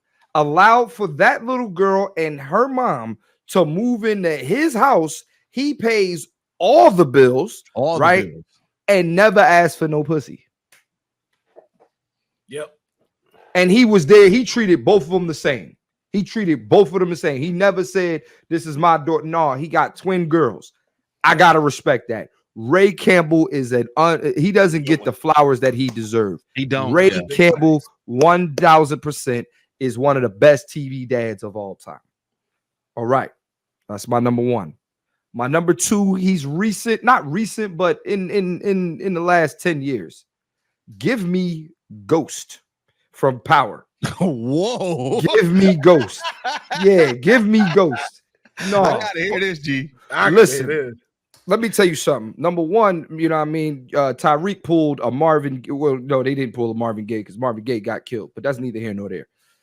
Ghost, he said he didn't want his kids to be drug dealers. He didn't want none of that. He didn't want none of that. If you remember from the first episode, he was trying to get out of the game. He told Tasha, I don't know no drug dealers that don't end up in jail or dead. What drug dealers do is, I want to be that guy who gets chubby and move to Miami. You know what I'm saying? But with that said, though, if you notice, he left Tariq a immaculate trust fund and told him all you got to do is graduate college and this whole situation is yours. You know what I'm saying? He was always thinking about his kids. Yes, he was thinking about Angela Valdez too, but he was also thinking about his children. He always put his children first. Now, granted, it didn't work out the way he wanted. One kid's a drug dealer, one kid is dead, and another kid is in witness protection. But he tried. He tried, and I blame Tasha St. Patrick for 90% of that. She's the worst TV mom in history, but we're not gonna have that conversation. She's the worst TV mom. I've never seen a TV mom worse than Tasha St. Patrick. And then last but not least, this is going to be a wild take, but I got to respect this man for doing this. Lou Smith, Will Smith's dad in the show. Man, get out of here. Listen, just hear me out. Just hear me out. Can you hear me out? Gotta hear him out. Gotta hear him out. Can you hear me out? Can you hear me out? Yes. Now, one of my homegirls, she has a good friend of mine. She has a dad, or she has a baby father who ain't shit, right? He always promising blah blah blah blah blah. Same thing Lou do, right? But one thing she told him before, the last, I'm not gonna let you do this to my son ever again. She said, look, I'm gonna give you an out. If you don't want to be a dad, you don't have to be a dad. And you know what? I gotta respect the guy who knows he don't want to do it. You know what? Respect is the wrong word. I gotta understand somebody's point of view who says, you know what? This is not what I want, and I'm going to stay away. Lou Williams, in that when he decided not to show up and Will said why he don't want me, we already know it's fucked up, but he made a choice. And my thing is that some of you niggas out here, y'all got 1 foot in and 1 foot out of your child's life. And to me, that's worse than being completely absent. If you making your son promises that you can't keep, that's the problem. And if you notice, that's what he did in the episode. So by default, for choosing not to be there, hey man, you on my list. I can understand your point of view, but having them that high up in the list is crazy. No, I mean, let's be real, y'all. It's satire. Y'all know I don't give a fuck. I know, but I know. Come on, man. Like, come on, man. He did it. He was like, hey, listen, it's been about what, 17 years. Let me try to see if I do want to do this. Yeah, he shouldn't have come back though. He should have come back. I thought I was ready. I was ready. I remember this nigga Will was at the motherfucking amusement park or some shit, throwing some shit. And he looked, he was like, yo, you know who that is? And he was like, yeah, it's my father. We all was like what? Even he was surprised. He was like, I didn't know you was gonna be here. Thought you was. I saw somebody in the comments say Flex Washington. Yo, now, I'm gonna be real. If I'm being super real, he's probably, if I'm like, if I'm not joking about Lou Smith, definitely Flex Washington. Definitely Flex Washington. Oh, yeah. Phenomenal dad. Now I'll give you that too. Deonne, best television dads outside of the ones we know. Definitely. I hope this first one doesn't inside the realm of we know, but I'm going John Amos for James Evans from Good Times. Is he in this bracket? I can sub him out if he hits this. Here's my problem. He was poor. That nigga ain't do. Hey! Let me finish. Let me finish. Fuck him. No. Let me finish. This man worked, I don't know how many jobs. Seemed like he got fired from every single one, every single episode. But he did enough to keep a roof over his family's head. He was the only one working. Like he was the main provider for how many? Like 3 kids and a wife. He shouldn't have been fucking. Okay, living in the projects. Hey, well, things happen. I'm sorry, bro. I'm sorry. It got out of hand. All right. Why? Hold on. It was like you should be fucking in the damn. It got out of hand, but I think I take the totality of like what he meant to them as a dad. He was that father figure in the house, especially during the time like he could have pulled a Lou and dipped for 18 years and then came back and tried out again and left, but. James Evans will be my number 1 on this list. My number 2, Floyd Henderson from Smart Guy. That was on my list. That was on my list, sir. Oh, yeah. I know somebody was gonna say it. Yeah. Yes, how you shoot. Yes. That's how you shoot.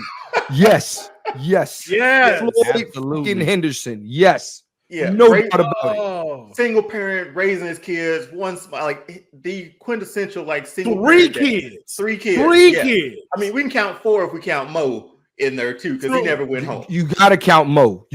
Count Mo. Yeah, because he was in their fridge like he lived there. Exactly.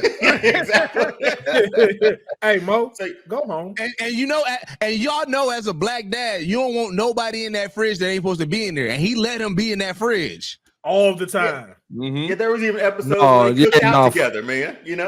So, Floyd, definitely. I remember that episode. They had bonded over grilling. He was like, you put ribs on your joint?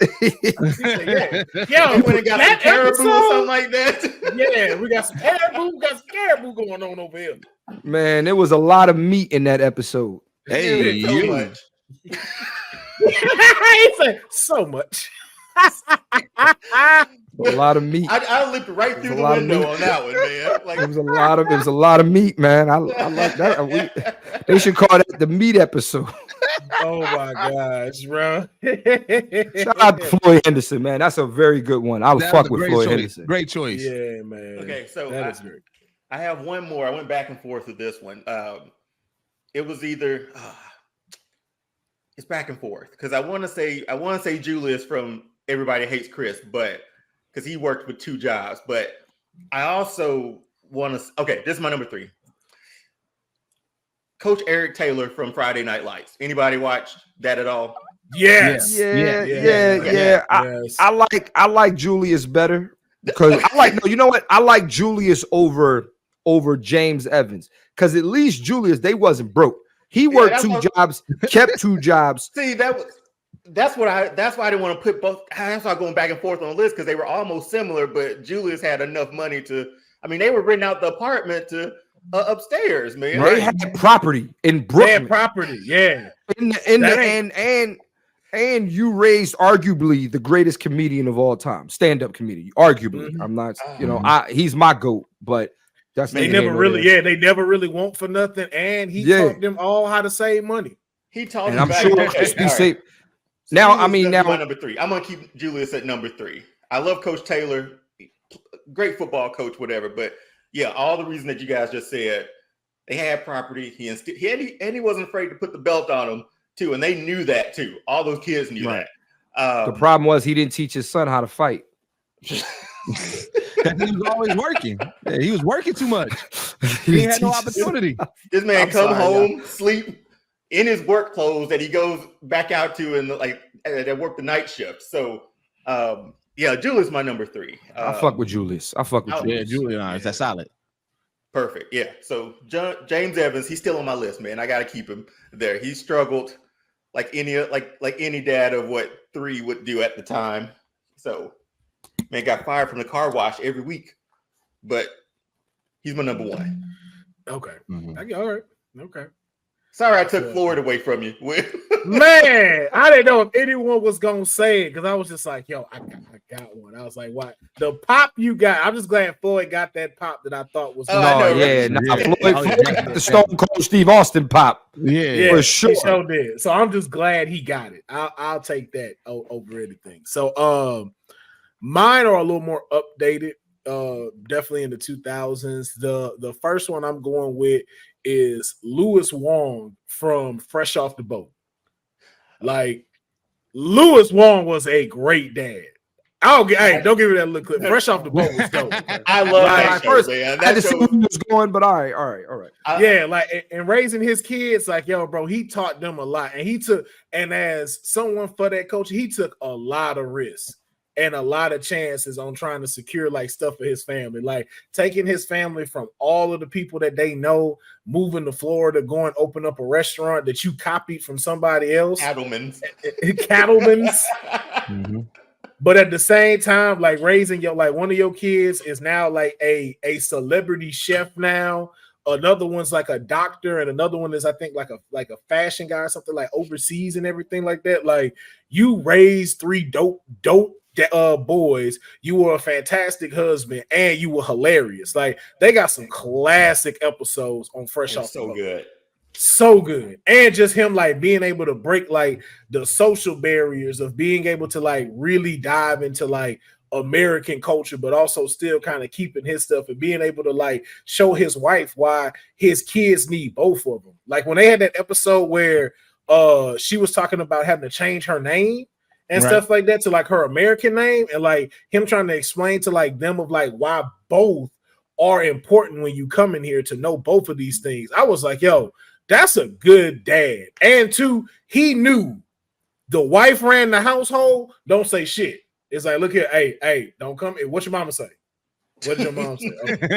Okay, if she didn't say, hey, don't lump me into that. Don't lump me into that, man. So I give Louis Wong in my top 3 for best dads. My second one, Andre Johnson from Blackish.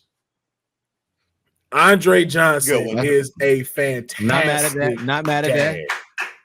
Yeah. Yo, what you about to say, Clint? Nothing. There's nothing to say about he's Andre Johnson is. Yep. 2 best black. Yeah. 2 college graduates. Got twins. One's a genius. The other one is definitely got good money, in sports. Worked his ass off. Beautiful wife. Let her do what she do. Mm-hmm. Yep. Got his dad living in the back house. Yeah. In the back house. Shout out to Lawrence Fishburne. Yep. Take care of his mama. Had another kid. That's a good and watched him climb from like just regular marketing advertiser, having his own firm and his former boss buying up the firm, and now he got big dollars. Like, Andre Johnson is a great example of a black father, especially one that came from nothing. I guess that's a step up from James Evans. So yeah, that's good. Will, who else you got? I'm curious to see the third one. My third one, man, is and I might have is Damon Wayans from My Wife and Kids. I was just about to say somebody gotta say that. Yeah, I was like, somebody gotta throw him in here. And I was like, you know what? Since you said Floyd Henderson, I was like, let me put Damon, bro. I gotta highlight Damon. Damon, you already know, man. My Wife and Kids, bro, held it down. Own business, man. Helped Junior get ready for fatherhood. Yeah, yo. That's some real, and I was like, yo, I think those were some of the realest episodes that they had on that season, because it was like one of those, like, okay, you want to be on your own, be on your own. I'm not finna help you, but I'm gonna help you. But I want you to know the severity of what it's like for doing this. And you should have learned from me. So to be able to take his past traumas and kind of push them to the side and transform that into being able to help his son become a dope dad too as well. I was like, yo, he got to be up here. And I forgot. And then my honorable mention is Robert Townsend's character from Parenthood. I like Robert Townsend's character. I did. Yeah. Can we give some more honorable mentions real quick? Yeah, of course. George Jetson. George Jetson was a good dad. First of all, he was the dad of the future, right? Second part, no, that's true. What year? He is. No, he is. No, I know.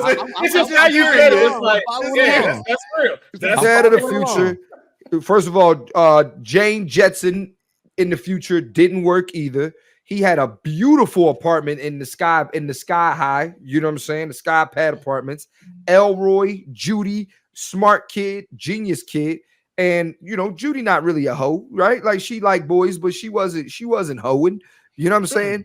She was like Hillary. She was Hillary from Fresh Prince. That's exactly who she was. Yeah, I fuck with George Jetson. Yeah. And then also one more honorable mention, if I may. Give me in the same vein. Give me Fred Flintstone. Oh yeah, Pebbles is a sweet little girl. He took care of Pebbles. That man, I remember she was bouncing all over the place one episode. He doing the Randy Moss catch. Oh yeah, no, good dad. It's crazy that they are both in the same time. That shit is wild to me. Still, they're in the same timeline. Oh yeah, you didn't know that? Yeah, Jetsons are the people that went to the sky, and the shit that's at the bottom is bedrock. Oh, wait, what? All of that is happening at the same exact time. Like, it's not in the prehistoric time. If you think about it, Flintstones never said anything was prehistoric. All of that is happening at the same exact time. The people, like Jetsons, live in the sky. Flintstones live at the bottom. That's why they had Jetsons meets the Flintstones. Is that because how that movie came? Oh, yeah, because all they did was go down. That was it. It wasn't no like time, spacesuit, nothing. They literally just went down to the ground. This analogy is blowing my mind, man. Yeah. Okay, so I'm googling it. It said the Jetsons were set in 2062, which is wild because we are not that far from that. And they said the Flintstones is 10,000 BC. This is just what Google said. But I could be wrong. They never mentioned that in the cartoon. Because I could be wrong too. So don't fully quote me on that. But that is the theory that they're all supposed to be at the same time. Well, you just talk like the movie. Like, how did they meet in the movie? Like, I don't remember it, but I remember them. Like it had, I just remember some like Portal or some shit like that. I gotta watch that movie. And that's just supposed to be literally going through the clouds. Like that was supposed to be what it is. Like they just went through the clouds. It wasn't no time portal, nothing. It's supposed to be just clouds. But again, I could be wrong on that. Do not quote me, but that was the theory that all of that is happening at the same time. Do we want to give a shout out to Homer Simpson? Sure. I go Hank Hill. I'm just asking. I go Hank Hill before Homer. Who do you got? He ain't making my top 10. Who you got, Homer or Peter Griffin? Man, real shit. I'll take Peter just because Peter don't beat nobody else. That nigga Homer used to beat the shit out of him. But however, now that I think about it, Homer is definitely an abusive father. I'm sorry. But Meg, Stewie, and Chris, they all have mental issues. There was a whole breakdown episode where Meg. That's not his fault though. That's not his fault. They born like that. That's not his fault. They live in Quahog, Rhode Island. He literally put boogers on Meg and tell her, "Shut up, Meg." Every chance he gets. Bro, I mean, hey, Peter is horrible as a dad. Hey, for all we know, that might not be his kid. That might be because Lois's kid. Yeah, that might be Lois' kid. And that's why he act like that. Nah, Peter is a horrible dad. G. I mean, worse than I can't say worse than, but I don't know because like Homer drunk too. Like Homer worked at a beer, but Homer work at a beer factory though. But Homer, like, we have at least seen Homer teach Bart and Lisa some life lessons. What life lessons have you seen Peter teach his kids? Not a single one. But Stewie's the genius. So you had to have done something right. And you got a talking dog that's your best friend. Like, nigga, that's great in the house. But that's not due to his parenting. They stopped the damn that's dog. Good. Hey, that's good parenting. You had to decide to keep him in there. Meanwhile, you got this dumbass dog and cat always trying to kill each other in Homer's house. Right. Motherfuckers. Like Maggie, don't nobody watch Maggie at all, and she don't talk. You think Peter don't talk? Peter ain't never watched any of his kids. He watched Stewie on one episode. Maggie has autism. Maggie don't say shit. How good is Peter watching Stewie if he don't know that Stewie got a whole fucking secret base in his closet? The same way Dexter's dad didn't know there was a whole Dexter's laboratory down there. Bro, that light bill was ridiculous. That's not good dad qualities. What are y'all talking about? Hey man, look, he let his kid be him. And Dexter built a whole lab. Stewie is a genius that tried to kill his mom. Bad direction, but if you point him in a good one, that just means he got a lot of drive. Bart is a fucking menace. Lisa is an asshole. Bro, Bart is a prankster. Stewie is a mass murderer. Stewie got bodies. Bart don't got bodies. How is Peter not a good dad, bro? Hey man, listen, he just getting him ready. Because what if Stewie go in the military? Then them bodies was just practice. Bro, the worst thing that Bart did was put a cherry bomb in a fucking toilet. The worst thing that Stewie did was kill multiple kids.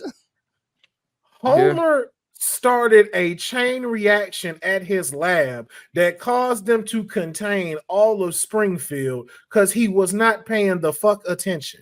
What does that got to do with fatherhood? That's just being you are a horrible example of a father to be that negligent that you almost destroyed your entire town, including your kids. Not only that, this man walked into a closet. But Peter did cause the apocalypse in that one episode where the apocalypse and then Stewie, the tentacle Stewie took over. That was Peter's doing. Peter is a horrible dad. Well, that was already in play before Peter happened. Peter just sound like both of these white dads ain't shit. They both ain't shit. Yeah. We're literally arguing two pieces of shit right now. That's what we are. Two pieces of white trash. Which one smells better? White shit. Yes. And I apologize for any white people watching this, man. I can say white trash. You can't say black trash. If you're here watching this, we don't consider you white. You clear like Larry Bird on Space Jam. Clarify you. You know he's not white. He's clear. My honorable mentions. My first one is Piccolo because Piccolo is a great father. I actually like Piccolo. Yeah, Piccolo took his enemy's son.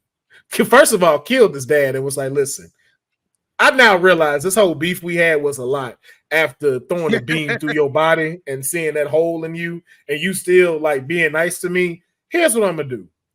I'm gonna watch out for your son. And here's to the point where you ain't gotta worry about nothing. You ain't gotta worry about me fucking your wife. She ain't even my type. I'm New Mexican. I don't mess with the little earthling, but I'm gonna help you raise your son. That man's son is a millionaire tech genius, a superhero, and still stronger than his own daddy. That's fair. That's some real shit. Fair. But then my big one that is just like I know because I consider him to be like the ones like you said, Clint, that we don't mention, but I just want to mention it for the episode.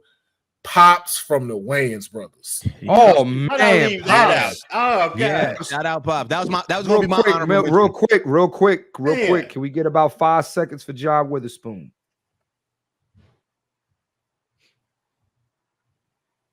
Bang, bang, bang. Bang, bang, bang. What's that sound going through the night? The sound I hear when you're holding me tight. Holding you tight. Your love going bang, bang, bang. Say my love, my love. Bang, bang, bang. You better run, you sweet little thing. Man, that got to be one of the greatest fictional songs made from television sitcoms. Bro, John Witherspoon, I think, is probably one of the top 5 best dads of all time on screen, whether TV or movies. Like, that is true. Yeah, like I know we talk about like Uncle Phil, we talk about Carl Winslow and stuff like that, but like that's a Pops we knew. Like everybody knew someone like Pops. All of us had a Pops in their life that acted like that. Yep. And then what I like about it is he was kind of the same guy in like different situations, right? Yep. Like remember, I paid $30,000 for this damn house. Public Enemy on House Party, and then of course, my favorite one. He was the dad. Oh, wait a minute, he's been a dad multiple times. He's Craig's dad in Friday. Yep. You know what I'm saying? Like, and then also I believe he's David Allen Greer's dad in fucking in Boomerang, where he fucking the mom and the mushroom got to coordinate. Yep, got to coordinate. See, got to coordinate. Oh my God, he got mushrooms in the inside of the line. Got to hit the man. Shout out to John Witherspoon, man. Happy Father's Day, man, and shout out to of course JD Witherspoon too, man. Man, forgot about Pops. Granddad too, man. Come on. Yep, granddad. Yeah. Pops was him. Pops was him. All right, so now I think we did get everybody. So just to recap for television, we have in Deonne's pick, we have John Amos from Good Times, Floyd Henderson from Smart Guy, and then Julius from Everybody Hates Chris. For Young Deuce, we got Red Foreman from that 70s show, Al Bundy for some reason, and of course Uncle Phil's character from Sparks and Sparks. For Clint, we have Ray Campbell from Sister, Ghost from Power, Lou Smith from Fresh Prince, and then mention. I'll call you. I'll call you. As he kept walking out. You know what I mean? I didn't want this. It just happens. And they say, you step up. No. No. Oh, man. There's 2 ways I could go about this. It's yes, no. Hey, also, whoever was the costume set designer or whatever, they made Lou like they made him in the I ain't shit dad outfit, bro. He was a truck driver, right? No, but it was, the colors he had on for some reason, like you look like you ain't shit. You look like you ain't shit. Like if I saw you today, you ain't shit, man. But and then of course my pick was Louis Wong from Fresh Off the Boat, Andre Johnson from Blackish, and then Damon Wayans from My Wife and Kids. We'll move into the third category, which is gonna be movies, and we'll go through this one real quick. I'm gonna let Clint go first because I know he has to go do some father duties. So Clint, give me your top 3 movie dads. My top 3 movie dads. All right, let's start with damn, I'm trying to think. Just because I want to, I was bullshitting on the last one, but I want to really get this. I want to really get this right. I'm gonna go back with Pops, or John Witherspoon in Friday, just because he has the iconic line, "You win some, you lose some, but you live to fight another day." Amen. Amen. Amen. That is the essential hat running rules. when you running in somebody's hat or you getting your hat ran in, it's cool because you can fight another day. Punk ass niggas use guns. Real men teach their kids or teach their son, look, man, sometimes you gotta fight. It's all good. Just make sure you prepare. My dad taught me how to fight. And I won some joints, I lost some joints, but that line to me is a very iconic line in there. So there's that. The second TV dad is Zach from Surf Ninjas. Zach. Hey, you cooking? Yeah, let's go with Zach.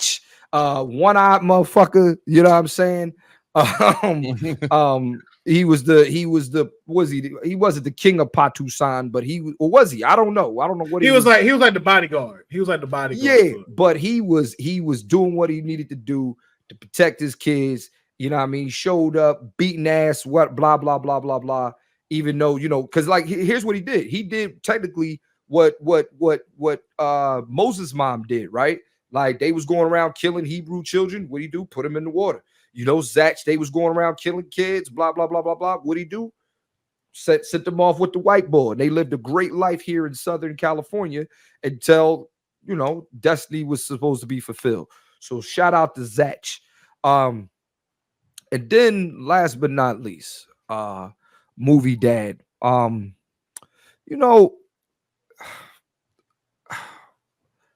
like Marcus Burnett from Bad Boys. Oh, I like him, dog. I like him, dog. Good dad. You know what I mean? Like the iconic scene with Reggie. You know what I'm saying? I'm talking about the Bad Boys 2 Reggie. I'm not, if you ain't seen Bad Boy, the new Bad Boys, Reggie. You know what I'm saying? Reggie. You know what I'm saying? But in the second Bad Boys, hey man, you coming to date my daughter. What's up, man? You look 30. You know what I mean? But also he also was very instrumental in It Takes a Village to Raise a Kid, right? So having your best friend come over and doing some shit like that, and it was harmless. They were not about to shoot this nigga. You know what I'm saying? But the idea that he had his daughter's back, as well as letting the son know, hey man, you family too. That's a good dad. I have a 9-year-old daughter. When she starts dating, I ain't gonna be that dad. You know what I mean? Like I'm gonna say some wild shit, and then I'm gonna let him know, man. Hey man, if you want to date my daughter, you're more than welcome to come over and spend time at the house. Now, what you can't do is you can't go to the room and the door better not be closed, or I'm gonna knock you the fuck out. That's it. Well, I don't feel like y'all like my dad's choice. I don't feel like y'all like my dad's choice. The last one had a little. The first two solid. This first two I was rocking with. You don't fuck with Marcus Burnett? I mean, I rock with Marcus Burnett. I wouldn't have him that high up on my list. Okay, really? No, that's fair. Okay, that's fair. Yeah. That's fair. No, that is one of those. Yeah, it's solid, but I know it can be like personal choice if we trying to like rank them. But again, this is his choices, so that's why I say yeah. I got like 5 more minutes in me though. I want to hear some of y'all's, man. Okay. Deonne, do you want to go? Yeah, I'll do it. Okay. If you need time, I'm ready. Also, I'll jump. So I picked dads that went to like great lengths to show like their love for their family or kids. So my number one was John Q. Archibald. I couldn't name him. That movie is too much for me. I just couldn't do it. He's probably number one. I couldn't name him. I'm sorry. That was too much for me. Go ahead. He went to great lengths, man. He took a hospital hostage. Come on, for his kid. My son's gonna live. The nigga, he was really going to do it. He was going to do it. He was going to do it. It's just the lips when he was doing it. Then before he's about to do it, he was like, hold on. I'm thirsty. I'm thirsty. Have some water, please. I'm like, I bet. That's super unconditional love, man. There's nowhere else to go. Number 2, I have Chris Gardner, Will Smith, from Pursuit of Happiness. That entire movie of him being like, the mom was a no, you know what, mom sort of thing. She just dipped, and he took care of that scene in that bathroom with him holding that door gets me every time. Man.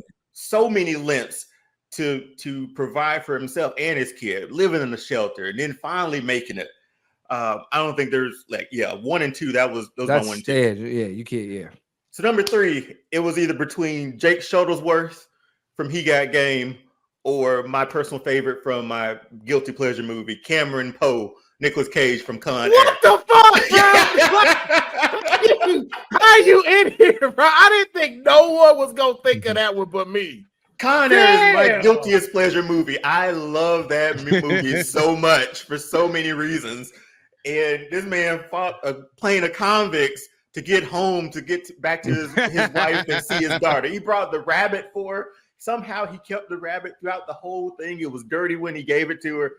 The great lengths of these dads went to like either provide or see their kids it was unconditional. So those are my top 3: John Q, Chris Gardner, and Cameron Poe. Sorry about that one again, Will. Hey, Will, around the oak tree because Daddy's coming home. His first 2 is my first 2. So, like, I feel you. He took my first 2 out. Man, now I didn't think no one was gonna mention Cameron Poe. I was like, oh no, I got this. That's guilty pleasure, man. I love that movie. Hey, fellas, I apologize. I gotta jump. Happy Father's Day to everybody, man. Thank you, Will. Thank you again for having me, yo. This is a dope topic. Because dads, TV moms always get the love, you know what I mean? But TV dads, y'all don't be fucking with them. I'm glad we ride for these guys, man. So thank y'all for having me, man. Appreciate you, man. It's good to meet you, Deonne, too, man. You got some great picks. Got some great picks. Yes, indeed, man. You take it easy, bro. All right, man. Yes, sir. Yep. All right, and I know Clint, Deuce, you said that he got 2 of them for you? Yep, but I had alternates because my 2, like I said, Pursuit of Happiness and John Q. I figured with a whole bunch with all 4 black people on it, it was going to get brought up. Yeah, I had extra. So I'm gonna go Idris Elba as Monty and Daddy's Little Girl. Ooh, that's a good one. Yes, solely because that movie amazing in general. And listen, I know it's going to be blasphemous to a lot of people, but to me, that is the only tolerable Tyler Perry movie that I can watch. I'm mad at that statement. That is because as a darker complexion black man, we are usually the villains in Tyler Perry movies. Yeah. And in Daddy's Little Girl, we wasn't. And then obviously, like I said, Idris Elba, standout talent. What he did in that movie, that whole storyline, like that one right there. I'm gonna go Jason Furious Styles and Boys in the Hood. Dang it! That's a good one too. Hey, listen here. He, as if you know any fathers in the hood, trying to make sure that your son don't fall victim to that life, he was everything that you see, and he did his best to make sure that kid did not fall victim to the ills of the hood. And this is going to be my hear me out because I've heard both sides of the story tells of this, but I am going to go Brian Mills and Taken. Now, I wrote him down. Yeah, I get it because the people was like, they always getting taken, but they ain't getting taken under his watch. They be abroad, they be away from him, they living their life and they taken. But as soon as they get taken, he be like, oh, fuck that, and he get on their ass. And to be fair, the daughter was only taken once. To be fair, she only got taken in the first movie. In the second one and the third one, this became a whole bunch of different shit. So it ain't like she got lost several times, taken several times. Yeah.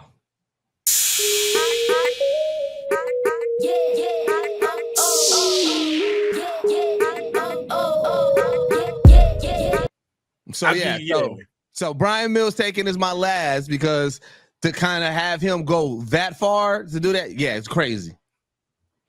Okay. Yeah, no, dang, boy, that's some solid list, man. Y'all same thing like how you just said, Deuce. Y'all knocked out I gotta go to all my alternates now.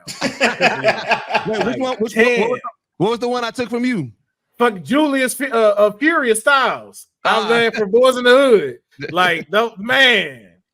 Oh, dude, yeah. I was like, man, ain't nobody finna say these. I know they finna go with these. But it's cool though. I have mine. So for movies, I have I don't want to start off with the black one first, so I'm gonna go with this one. Daniel Hillard, Robin Williams' character in Mrs. Doubtfire. Oh, I thought of that one, Will, but Mrs. Doubtfire just creeps me out watching it as an adult now. Like it so does. It so does. But it's like, I get it when it's like, yo, because like you done lost your kids. And it's like, yo, like, and then basically like, and then too, I'm gonna be honest, his wife ain't shit. His wife ain't shit for that. And like as a kid, I didn't get it, but when I watched it as an adult, I was like, yo, you could have been a lot more lenient on him when it came to the custody stuff. Like for you to really like have him go through all of that stuff, like, yo, because the only thing it really was just like, yo, you need to take life a little bit more seriously. But it wasn't like he didn't want to be in their lives. It wasn't like he didn't take care of them. It wasn't like he didn't get stuff ready or anything like that. It was just like, yo, the pressures you had, like y'all just not compatible. You born, he's fun. But I got it, like, yo, as a marriage that starts to stretch out. But I think she was way too hard on him and was like really trying to push him out so she can have his new family with Pierce Brosnan and stuff. Yeah. And I never, like, when I got in that as an adult, I was like, I don't like you for that. Like, yo, you really wrong for that. Like, to make him have to go to the lengths of, I have to pose as a fake British white woman just so I can take care of my kids. And so that's why I was like, it ain't creepy on him. It is creepy on him. Let me not say that. That is still creepy as fuck. It's great lips, like you said, though. But yeah, but if you'd have just been a little more lenient on him when it came to the custody stuff, you wouldn't have had that. But I still say he was a great dad for the feeling that he had for that. Like, yo, I do not want to be in my kids' lives. I do not want to miss a minute of them growing up. And it's like, yo, you taking that away from me. And it's just like, yo, to see the love that he had for his kids and the length that he went, that's kind of like how my list is, like how yours is too, Deonne. So I put him in there for it, as well as Howard Langston, Arnold Schwarzenegger's character in Jingle All the Way. Hey, I ain't mad at it. I just saw the comment pop up for it, and I Jingle All the Way is, again, I got to watch that at Home Alone at Christmas. Those are the only two for me. So yes, completely agree. Love the pick. Jingle All the Way, so great. Like, just a dad trying to just hold it all, do everything. Just great. Yo, that and Sinbad. I put them like, yeah, like that was yo, because he was trying to, crazy as fuck, but he was trying to. And then there was a bomb in the package. It was a real bomb in the package. He was like, there's some sick people in this world. Sick people. That movie's so good, man. It's so good.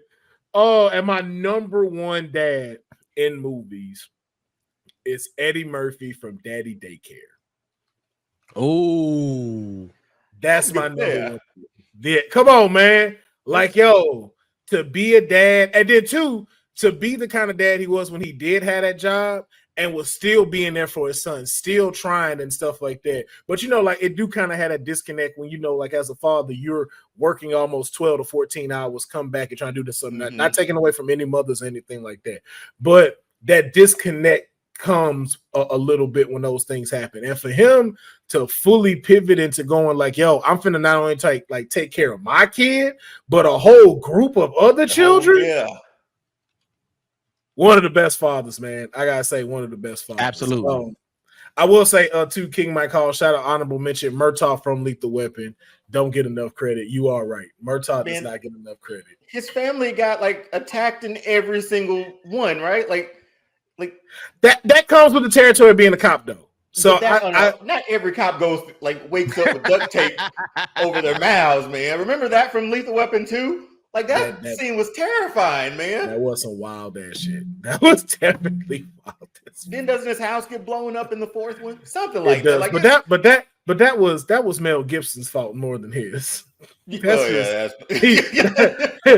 just administration partnering them up. That's more on administration than anything. So, oh my god, man. But just to recap, my daughter, I know, my bad. No, you good. No, I get you. But it's still an honorable mention. Still an honorable mention. So just to recap over the movies, we have Deonne's choices: John Q, Will Smith from Pursuit of Happiness, and Cameron Poe from Con Air. For Deuces, we got Idris Elba from Daddy's Little Girls, Jason Furious Styles from Boys in the Hood, Brian Mills. Did you see the comment just now? Yes. I missed that. I don't know how the fuck I missed that. Me too. I feel bad. I feel bad. That's too. an honorable mention right there, man. Yeah. Goofy from a Goofy movie, yo. Oh my god. If that man, if we have to give Goofy his flowers, bro, for an hour and 30 minutes. This man was just trying to connect with his son before he goes off to college and leaves. It's like, I just want to have one moment that I can hold on to you in this stage of your life before you go off. Now, I will say, though, to be fair on this, a Goofy movie 2 should have never been made. Because that got weird as fuck. Why is your dad following you to college? I've never even watched it. Because the Disney sequels were never good. They were like very cheap and straight to video, right? That's what this was. Yeah, I don't watch the sequels, man. I'm glad I did. Do not watch that. Do not watch that, because it will definitely make Goofy movie go. Yeah, you should have stuck with the first one. That's prime example of sticking with the first one. Clint Coley's is Pops from Friday, Zach from Surf Ninjas, and then Marcus Burnett from Bad Boys. And my pick was Eddie Murphy from Daddy Daycare, Arnold Schwarzenegger from Jingle All the Way, and Robin Williams as Mrs. Doubtfire. Rest in peace to Robin Williams in that. But look, man, we're gonna wrap up this episode, man. Yeah. I want to thank everybody who was in here today, man. Appreciate y'all coming through the chat. Official Storm, I'm Just Cheap, King Mike Hall, man, Shawnee, Bushido Zay, James Woodward, John Dillon, Easy Knot, Granddaddy Perp. So many people joined the chat today.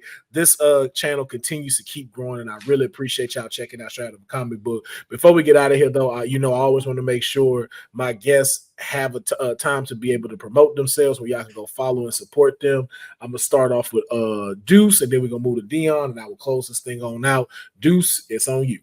So I ain't been on here in a while. So, you know what I'm saying? I ain't update on y'all on what I've been on. But, you know what I'm saying? If y'all didn't see, I was on Sway in the Morning for being a blurred. And that, to me, is crazy as fuck. I got to talk about being a blurred. I got to talk about our documentary, the Black Geek documentary that we're working on and everything like that. So make sure y'all go to Sway's Universe page or just type in Geek Set and Sway in the Morning. Watch our interview. Throw some eagles in the chats. That's our call signal. That's our emoji. Support there in regards to that. And then top of July, we have some really dope things that are involving the Black Geek documentary that we're going to be releasing. So just pay attention to that. You know what I'm saying? Like, follow me, young_Deuces or at Geek Set Podcast. Check out everything. You can see our teaser trailer up, but we're going to be dropping a lot of content in July and moving forward. Like, we are in the actual, this shit's about to get real with the documentary, you know what I'm saying? And so, y'all support is needed. And again, support doesn't always have to be financial. Like I said, I'm a person that likes, comments, sharing means just the same to me as it does with the finances. Now, obviously, we have our Patreon and we have ways that you can donate and things like that. But awareness is one of the biggest things that we need and everything like that. So that is one of the big things. So that's where we're at with that. Yes, indeed. Deonne. Yeah, but Will, thanks again for having me, man. It's been a fun topic. But over on All Star Fandom Show, we just pretty much it's a show where we just celebrate all fandoms, man.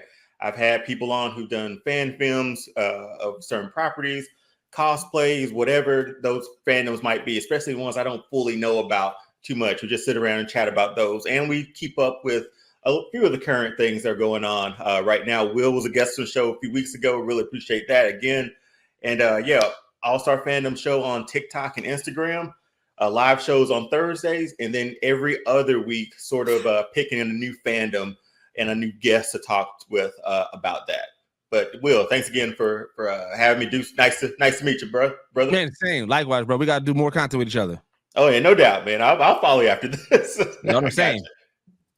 Yes, indeed, man. Follow each other, be on each other's shows, man. I was glad to have the two of y'all here today, man. Like, I love what y'all do, love how y'all brand yourselves and how y'all pushing and how y'all believe in yourselves. And that's why I like getting like-minded people together. So I was glad to do that on this show. And the same thing for everybody else that's on here, man. I want to appreciate y'all for checking out the show today. Make sure, as I've stated now, straight out of comic book is the move. This is where all the energy is at right now. So follow Straight Out of a Comic Book at Instagram, TikTok, and our Facebook page, as well as our Twitter page. The Twitter, everything is Straight Out of a Comic Book, with the exception of Twitter, which is SOACB. And as well, go and subscribe to the Straight Out of a Comic Book YouTube channel.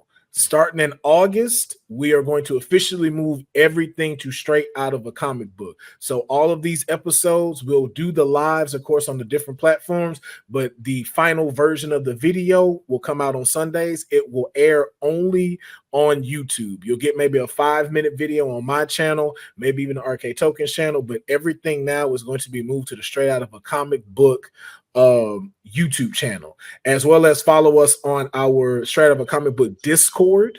We have a Discord channel now as well. We're going to be getting a movie night going. We're going to be watching Dexter's Lab's Ego Trip. Ooh. Yeah. So more information coming on that if you follow the Discord. And then another announcement that we will also having, I guess is the best time to have it as well here. Geek Blasphemy, of course, hosted by our very own Young Deuces, will also be moving to Straight Out of a Comic Book in August, and we will be starting to do some new episodes within the fall. We got some more that's in the chamber that's gonna come out, but Geek Blasphemy will also be added to the Straight Out of a Comic Book YouTube page. So in August, everything's moving over there. We are growing the Straight Out of a Comic Book community, and I thank y'all for everybody that is here, that has showed up for the lives, watched the episodes, commented, liked, subscribe, and for that, with all the people that's on here, I'm glad that y'all support all of these folks from Geek Set, All-Star Fandom, even for Clint as well. Make sure you follow his stand-up special, My Edible Kicked In. Man, check out his My Edible Wore Off tour that's out right now. And I don't know if I can give the announcement yet. There's 2 announcements that he has coming, 2 big announcements. Announcements. I don't think it's official just yet, so I'm not going to say it. I'll allow him to say it when it's ready. But then also to check out his World Series of Spades. Just had a successful time at the Roots Picnic out in Philadelphia. Like we said, we have so many people on here that's just doing amazing things, man. Man, you get it next time, bro. You're gonna be at one of these, bro. I was supposed to be there. You but you moving and shaking, bro. You moving. Well, no, this one I had to be a responsible dad. My son was graduating. Come on, man. Come on. If any reason to miss it, it's that. So, but thank y'all for checking it out, man. Be sure to tap back in with me Wednesday. We'll be going live, play some video games, doing some other stuff. Might even have some guests on there. So be sure to check it out. Have yourself a fantastic weekend. To all the fathers out there, man, enjoy your day tomorrow. Even if you got one on the way, enjoy your day tomorrow. If you're not a father, do something for yourself. Do something for a father that you got respect for and that you look up to, anything how you see it like that. But do something for a dad, man. And we will catch y'all next time.